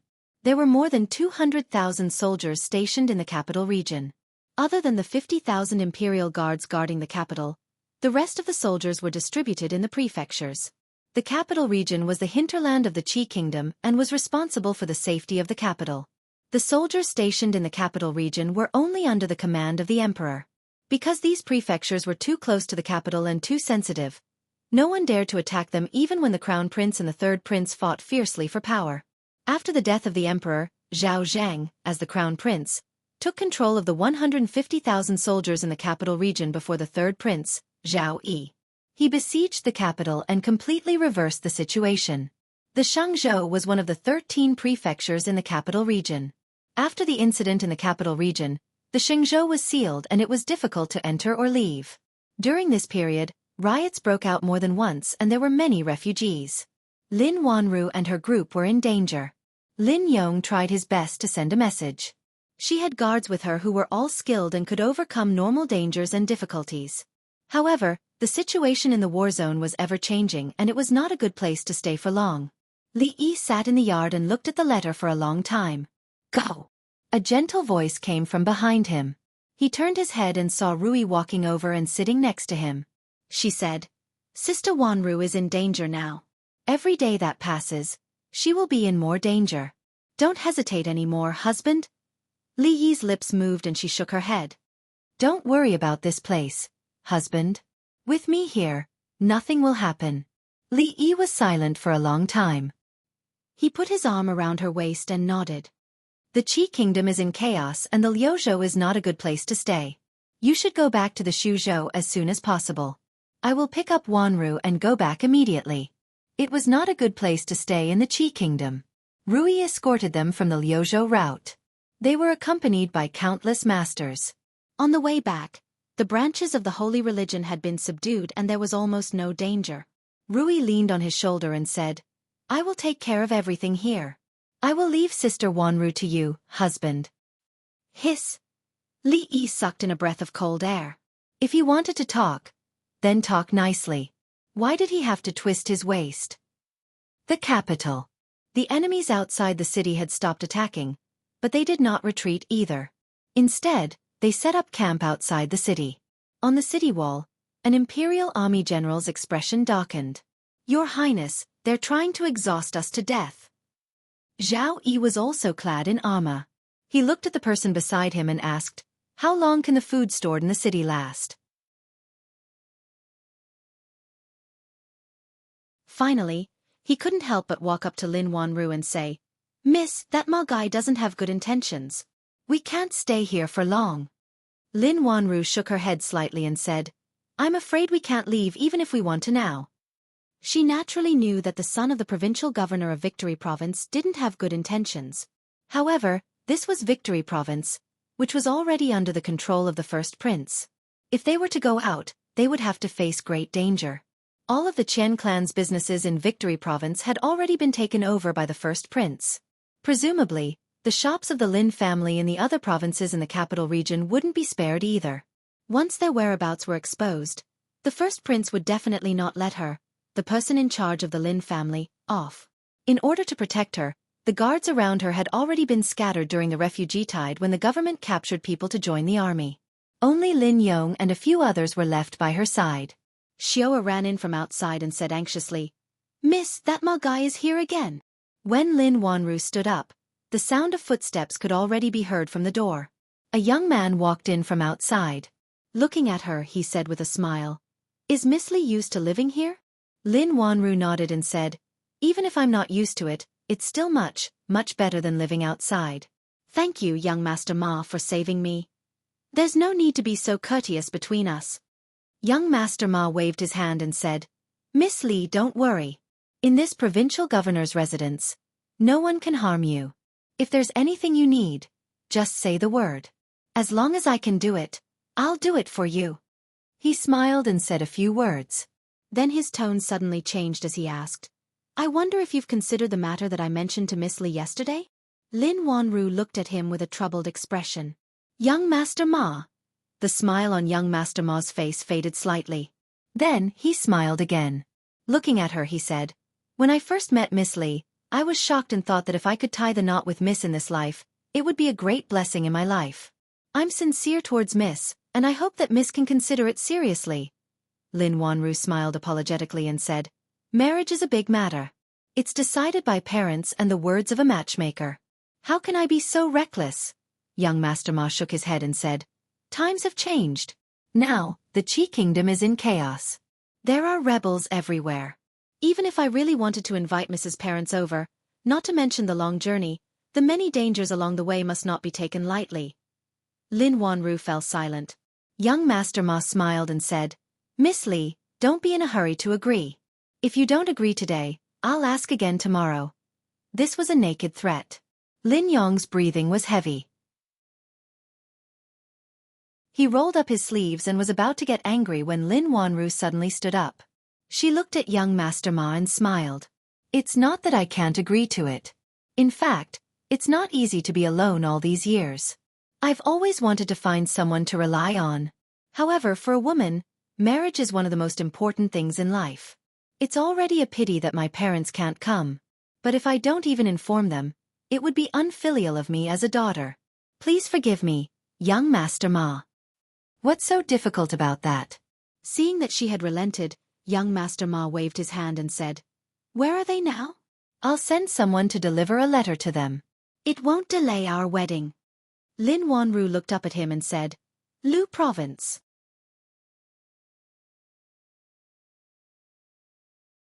Chapter 1135. When the young master walked out of the small courtyard, there was a faint smile on his face. This girl called Li Ru still couldn't resist the charm of the young master of the provincial governor. Although he already had a few wives and concubines, and among them were young ladies from famous families, famous prostitutes from brothels, and clean families, the moment he saw this Miss Li, he knew that she was different from those coquettish cheese who only knew how to fight for a man's favor. The unique temperament she had was something he had never seen before in his life. If he could hold such a girl in his arms, it would probably be the pinnacle of a man's life. He was already a little impatient, and he couldn't help but quicken his steps. In the small courtyard, Lin Yong looked at Lin Wanru and said anxiously, "Miss, how can you agree to that guy with the surname Ma? If you marry him, won't you not be able to marry the Li brothers?" This time, even Xiao couldn't stand it anymore. She glared at him and said, "Are you stupid? Only when this letter is sent back will Li know that we are in the provincial governor's manor. Otherwise, in this vast and chaotic Sheng province, where will he go to find us?" Lin Yong scratched his head and said worriedly, "But what if Li can't make it in time? We can only do this for now." Lin Wanru sighed. She had traveled all over these years and seen countless people. This young master of the provincial governor seemed to be modest on the surface, but he was actually ruthless on the inside. If she feigned civility with him and pretended to agree first, it would instead delay a little more. If she rejected him with an unyielding attitude, it would instead infuriate him even faster. She looked to the side and said, "Xiao, go and get a brush and ink." Not long later, Xiao came over with a brush and paper. She mumbled, "Li, quickly come and save us." The young master held a letter in his hand and casually opened it. After reading it, he nodded in satisfaction. In the end, she didn't play any tricks. This letter was just an ordinary letter from home. The contents of the letter also said that she was about to get married and couldn't invite her parents over. It was an unfilial daughter. And so on. The young master read the letter several times and then put it back. He said to a servant, "Send this letter to Liuzhou as soon as possible. Send my regards to my father-in-law and mother-in-law." "Yes, young master," the servant answered, took the letter, and quickly left. The young man walked to the side and impatiently asked an old man, "It's been so long. Are you done with your divination?" It's done. The old man closed the thick book in his hand and hurriedly said, "Young master, I've already matched your and Miss Lee's birthdays. The nearest auspicious day is 3 months later." 3 months. Hearing this, the young master frowned and said, 3 months is too long. Is there anyone closer? 1 month at most. I can't wait any longer. 1 month. The old man hesitated for a moment and said, 1 month, yes, but what? But it's not as auspicious as 3 months later. The young master waved his hand and said, "Forget it. 1 month at most. Do as you see fit. If you do well, you'll be rewarded. If not..."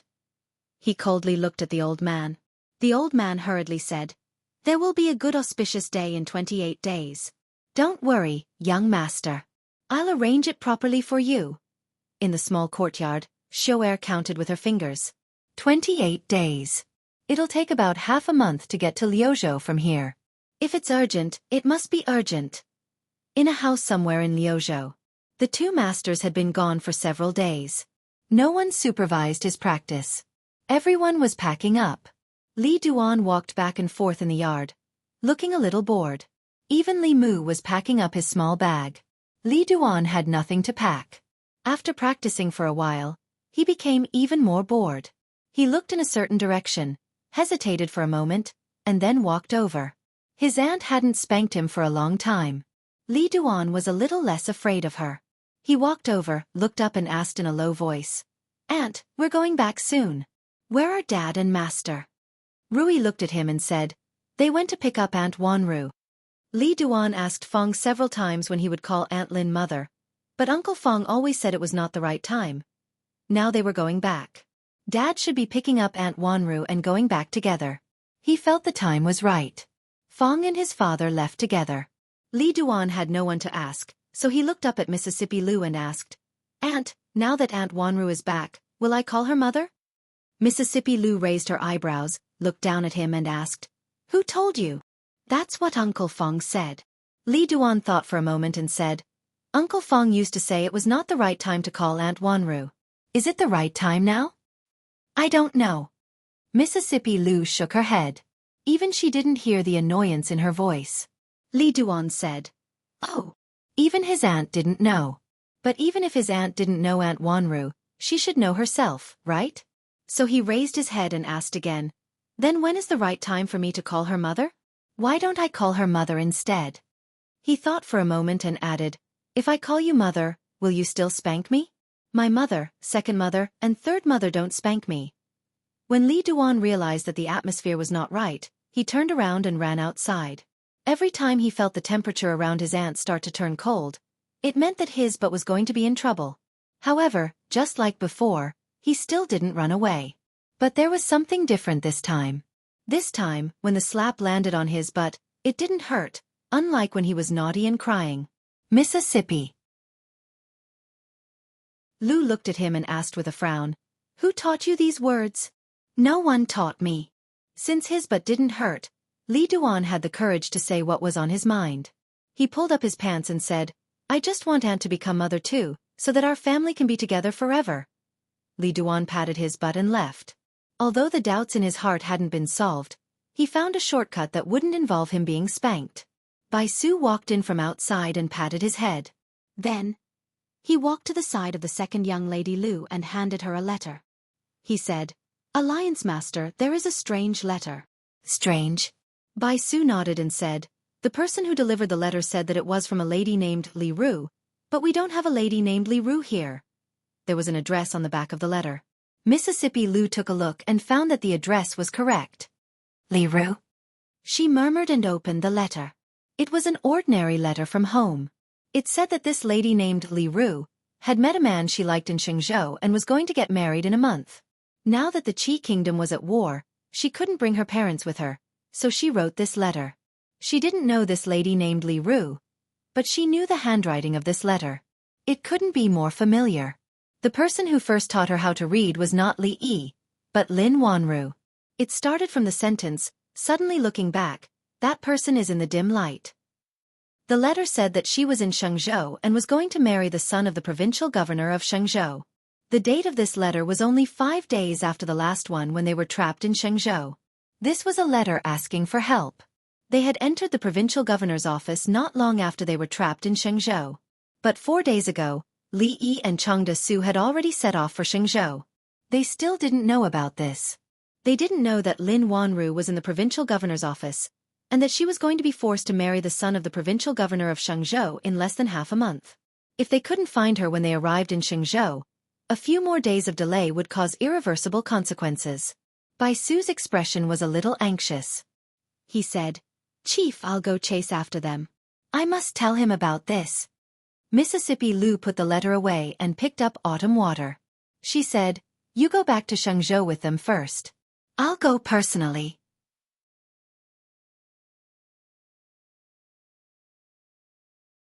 Chapter 1136.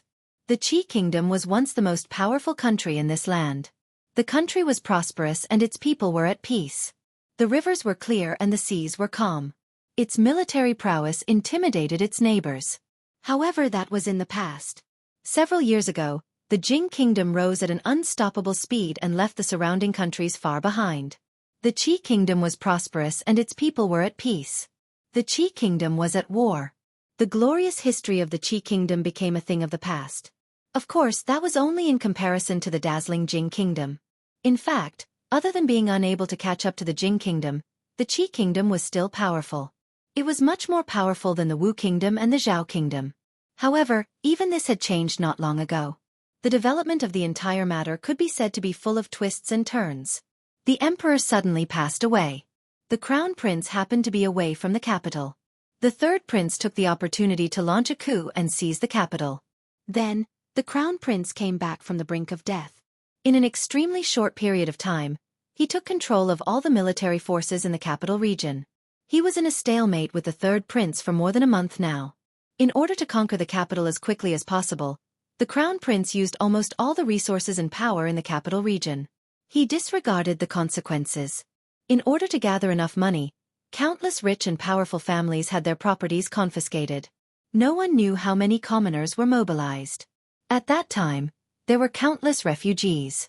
In order to prevent the loss of population, many states in the capital region even sealed the city gates and forbade anyone from entering or leaving.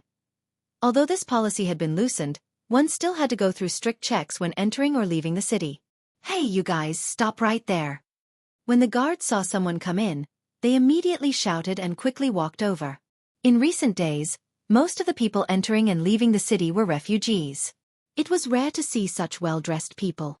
Naturally, they had to be more careful. In this group of 6, 3 were white-haired elders. The other 3 were a burly man, a young man, and a young man. This was a rather strange combination. The guard took a look and quickly waved his hand, saying, "Let's go, let's go." Although these people did not look like refugees, they did not carry any weapons. They were also not the important people that the first prince had asked them to check. There was nothing to check. As long as the spies on the third prince's side were not released, they would not receive much punishment. Li Yi and the others walked into the city, planning to find a place to settle down. This was the capital of Shenzhou. It was where they were when he received Lin Wanru's last letter. The city of Shenzhou wasn't big. It couldn't be compared to the big cities in the future, but it was bigger than the counties in the future. Even so, it wasn't easy for them to find them in the city. After all, this was not the capital, nor was it Suzhou, nor was it Rui. This was an area occupied by the Qi Kingdom. They did not have any influence here. It was not an easy task to find a few people. Su Zhang walked around the street, and when he came back he said, "I found a few strongholds of the holy religion, but this place is very close to the capital, so it's not easy to get in touch with them, just in case." Li Yi nodded and said, "Don't act rashly for the time being." In addition to Chang, Su and Tian, Fang and Su Zhang also came on this trip. Fang had nothing to do, and Su Zhang had something important to do. Finding Wanru was the most important thing, and if possible, he wanted to establish the holy religion. Of course, they couldn't act rashly now. This place was close to the headquarters of the holy religion, and it was in someone else's territory. If Taoist Nun found out, it would be a little troublesome even if they had 3 grandmasters. After all, even a grandmaster couldn't fight against so many people.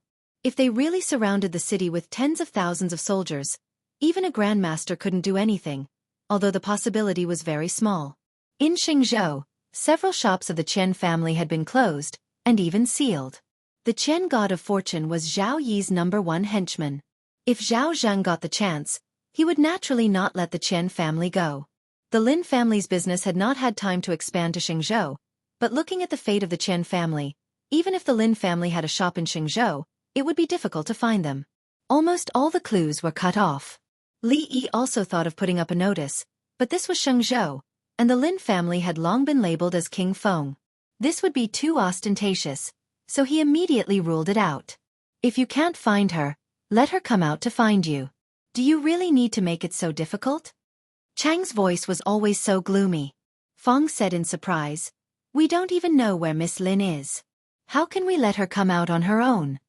Changde looked at him and said, "If we strip you naked and hang you on the city wall, everyone in Shenzhou will know. If Miss Lin sees you, she will know that we have arrived." Feng silently hid a little further away. This old man could not win in a fight, nor could he win in an argument. It was best to hide a little. He remembered that the son-in-law had said before that people who were physically handicapped would often be mentally handicapped. It seemed that it was true today. He turned to look at Li Yi and said, "Son-in-law, I think it is better for us to take our time to think about it. The longer we delay, the better." Li Yi shook his head and said, "I think there is some truth in what Chief Steward Chang said." Feng looked at him and moved to the side. What Chang said made sense. Naturally, it was not to strip Feng naked and hang him on the city wall. It was the most time-consuming and laborious way to find him, and the efficiency was the worst. Only by breaking the rules could it be effective. In this Shenzhou, the one with the greatest authority and the greatest influence naturally belonged to the provincial governor of Shenzhou. Once he became the provincial governor of Shenzhou, the remaining work would be easy to carry out. Feng stood on the street and stopped a passerby who was hurrying by. He asked, "May I ask how to get to the provincial governor's manor?" That person looked at him and asked, "Are you also going to attend the wedding banquet of the young master of the provincial governor?" "Wedding banquet?" Feng started and asked, "What wedding banquet?" A moment later, Feng walked back again and said, "Son-in-law, the provincial governor's manor is holding some kind of wedding banquet tonight. It said that the young master of the family of the provincial governor of Shenzhou is going to marry some number of concubines. Should we go and join in the fun?" Li Yi thought for a moment. Today, they were going to the provincial governor's manor of Shenzhou to cause trouble. Picking an auspicious day for the wedding of the son of the provincial governor to cause trouble. Wasn't this a little too much? This provincial governor is really not a good person. What time is it now? And he's still using the excuse of marrying a concubine to extort the wealth of the people. The commoners outside are very resentful. Feng had an indignant expression and said, "It said that the son of the provincial governor of Shenzhou has already married 7 concubines." Li suddenly felt that it wasn't too much. He thought for a moment and said, "Let's do it tonight." Today was an auspicious day. The son of provincial governor Ma was going to marry his 8th concubine today. Of course, it was an auspicious day for the Ma residents, but it wasn't for the commoners of Shenzhou. Every time the son of the provincial governor married a concubine, they would have to pay a tax for this reason. In the past, it was still fine. It was a good year, and they could still endure such a tax every year. But not long ago, they had already been extorted by the crown prince. If they were extorted by provincial governor Ma again, they would be a little tight on money. However, in the current Shenzhou, the words of provincial governor Ma were like the imperial edict. Those who listened could still live, but those who didn't would only have a path to death. The commoners secretly complained about this, but on the surface, they didn't dare to say anything even though they were angry. At the city gate, a few soldiers guarding the city were leaning on the city wall. One of them looked at the sky and said, "Tonight is a big banquet at the provincial governor's manor. If we close the city gates earlier, we might be able to get a bowl of wine to drink. Extremely right, extremely right. It's not common to see a banquet at the provincial governor's manor. Although we can't sit at the table, we can still stand outside and drink a mouthful of wine. Why don't we close the city gates earlier? His words received the unanimous approval of the people around him. The young master of the provincial governor was marrying a concubine. Although the etiquette wasn't very complicated, and there was no need to bow to the heavens and the earth, the banquet wasn't shabby at all. Even if they passed by the entrance of the provincial governor's manor and said a few auspicious words, they would still be able to get some wine to drink. The few of them discussed for a while and decided to close the city gates earlier. However, when the city gates were closed halfway, they suddenly heard the hurried sounds of horse hooves in front of them. The few of them raised their heads and saw a huge horse charging over. The three of them were so scared that they lost their spirit and hurriedly dodged. That steed brushed past them and disappeared into the city. Only then did the few of them regain their senses. They cursed loudly, "Which idiot is it?" That person had already disappeared. The few of them cursed and closed the city gates again. At this moment, in Shenzhou City, a white-robed female stopped a passerby and asked, "How do I get to the provincial governor's manor?"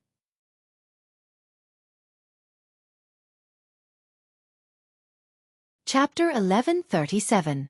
In recent days, the third imperial prince had started a coup, and the first imperial prince had sent troops to surround the city. The entire capital region had been affected to varying degrees.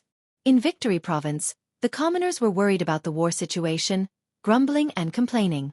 On the other hand, the provincial governor's manor was filled with jubilation. Today was a joyous day for the provincial governor's manor. The manor was decorated with lanterns and colored banners, and there was an endless stream of guests coming and going in front of the manor's gates. There were 2 secretaries responsible for recording the list of gifts, and each of them wrote furiously until their wrists were sore. Every time the young master took in a concubine, there would be an endless stream of people coming from the nearby provinces to send gifts. This was the time of year when the provincial governor's manor received the most income. When Li Yi, Su, and Chong entered the provincial governor's manor, they naturally didn't need to go through the main gate. They were all experts who came and went. If they went through the main gate, how could they show off their status as experts? Most importantly, they hadn't prepared any gifts, and they didn't have invitations. It would be too troublesome to rob them on the spot. Wine and meat stinked at the gates, and there were frozen bones on the road. The more chaotic the world, the more obvious this difference was. Many of the commoners of Victory Province were already starving, and their clothes were barely covering their bodies. However, this provincial governor's manor was filled with jubilation. There was wine and meat everywhere, and it was very lively. This caused the trace of guilt that Li Yi had felt for disturbing someone else's happy occasion to completely disappear.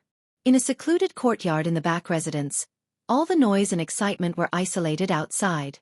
Xiaoer's face was filled with anxiety as she paced around in the room, mumbling, "What should I do? What should I do?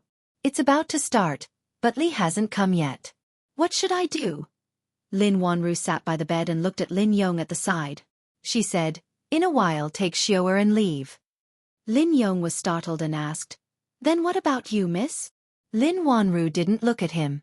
She calmly said, "I have my own ways." "No." Lin Yong flatly refused. "If miss doesn't leave, we won't leave either." A determined expression appeared on Xiaoer's small face as she said, "I won't leave either. If we leave, we'll leave together." The sound of footsteps came from outside the door. An old woman and a few maids walked in. As soon as they entered the door, they said anxiously, "Aya, what time is it? Why haven't you changed your clothes? It's almost too late. Hurry, hurry." The old woman looked at the maidservants beside her and said, "What are you standing there for? Hurry up and help the bride dress up." Xiaoer stood in front of Lin Wanru and said, "Xiaoer, miss is not ready." Xiao's sister." The servant girls looked at Xiao and said, "Young Xiao young, before, where?" A few maidservants dragged Xiaoer out of the courtyard. The old woman then looked at Lin Wanru and said, "Aya, why aren't you in a hurry at all? Although we don't need to bow to heaven and earth, it will take a while to dress up. If we're late and young master blames us, I won't be able to take it." Lin Yong rolled up his sleeves. Lin Wanru looked at him and he looked at the old woman with hatred and strode out. The old woman closed the door and immediately ordered the servant girls beside her, "You guys, hurry up. If there is any delay, I won't forgive you. Take out all the jewelry, Wedding dress, hurry up and take out the wedding dress. Scissors, who did this? They didn't even cut the tag. People will die of laughter if they wear it. What? The scissors are gone. Go, go, go. Go outside and find another one. After half an hour, the old woman walked around the bed and said with a smile, I've been in this business for so long, but this is the first time I've seen such a beautiful bride. She waved to the servant girls behind her and said, Quickly cover the bride's head and send her to the bridal chamber. When everything was over, she let out a long sigh of relief. She walked out of the courtyard and met an old man who was walking towards her. Good luck. Good luck. The two of them greeted each other. The old woman looked at the old man in surprise and asked, Geezer Wang, what's wrong with you? Why are you so listless? Did the young master not give you the money to calculate the date? The two of them were in the same profession. One was in charge of the bride's etiquette, and the other was in charge of calculating the auspicious date. They often worked together. Geezer Wang looked at him and just sighed and shook his head. The old woman suddenly thought of something and asked, You didn't calculate the date wrong, did you? The old man's face immediately turned red and he said angrily, Old woman Lin, don't talk nonsense. I, Geezer Wang, am famous. How could I calculate the date wrong? If you didn't calculate the date wrong, why are you frowning?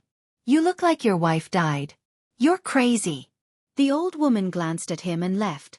Seeing that Zhang Xian had walked far away, the old man shook his head. As he walked, he said hatefully, Inauspicious, inauspicious.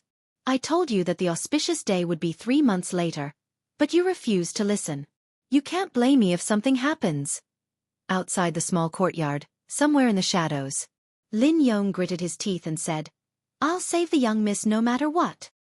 He turned to look at Xiaofan and said in a low voice, Wait here for a while. I'll ask the others to find a way to send you out. With that, he strode away. Xiaofan stood in a daze for a long time. After a while, she finally couldn't help but squat down and cry loudly. After an unknown period of time, a familiar voice rang in her ears. What's wrong?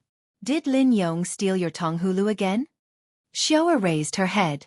The tears in her eyes were reflected by the lights in the distance, sparkling brightly. A servant of the provincial governor's manor supported the young master and led him to a certain courtyard. The servant hurriedly said, Young master, slow down, slow down. Slow down. The young man reeked of alcohol and said, If I'm slow, won't the bride be anxious? The bride can't run away. The servant said and hurriedly said, Young master, slow down, be careful not to fall. When the two of them walked to the entrance of the courtyard, they happened to meet a few other people. The servant was stunned at first, then he pointed to the back and said, You're going in the wrong direction. The gate is over there. He just thought that these people were guests who went the wrong way. After saying that, he helped the young man to enter. Chongda looked at Li Yi and said, You go in first. Chongda's voice was sharp. The young man didn't hear clearly what the old man said, but the voice made him very uncomfortable. He frowned and said, Neither a man nor a woman. Why does my father invite everyone to his house? Su looked at the young man with pity. Suddenly, he felt a chill in his crotch and couldn't help but reach out to touch it. Chongda took the young man from the servant and said, Go do your work. I'll support him. The servant unconsciously let go of his hand and then reacted and asked, You are? Before he could finish his words, he fell to the ground. Li Yi looked at Chong, nodded, and walked into the courtyard. The young man's tragic cry was heard. In the room, Lin Wanru sat on the edge of the bed with a red veil covering her head. This red veil seemed to isolate everything outside. Just now, after those servant girls helped her dress up, she took a look at herself in the mirror. The person in the mirror was beautiful beyond compare. People often said that the most beautiful moment in a woman's life was when she put on her wedding dress. This saying was indeed true. It was a pity that the person in her heart didn't see her wearing the wedding dress. Her right hand was holding a pair of scissors. For more than half a year, she had been learning martial arts from Rui. She wasn't a weak woman in the traditional sense. That provincial governor's son wasn't a match for her. Tonight was her last chance. She had to take him hostage and force the provincial governor of Shang province to send them out of the city. This was her only choice. The door was open from the outside. Her heart tightened. There were footsteps coming from the door and coming to the bed. A hand lifted her veil. She suddenly stood up and raised her hand. The scissors in her hand went straight to his neck. Her wrist was grabbed in midair and the scissors were taken away by another hand. Her face was pale and her heart quickly sank. Li Yi looked at her and said in surprise, "You want to murder your husband on the wedding night?" You're tuning in to the Xiaofan's Wuxia Tales YouTube channel. Don't forget to subscribe and join us on this journey to catch the most captivating stories.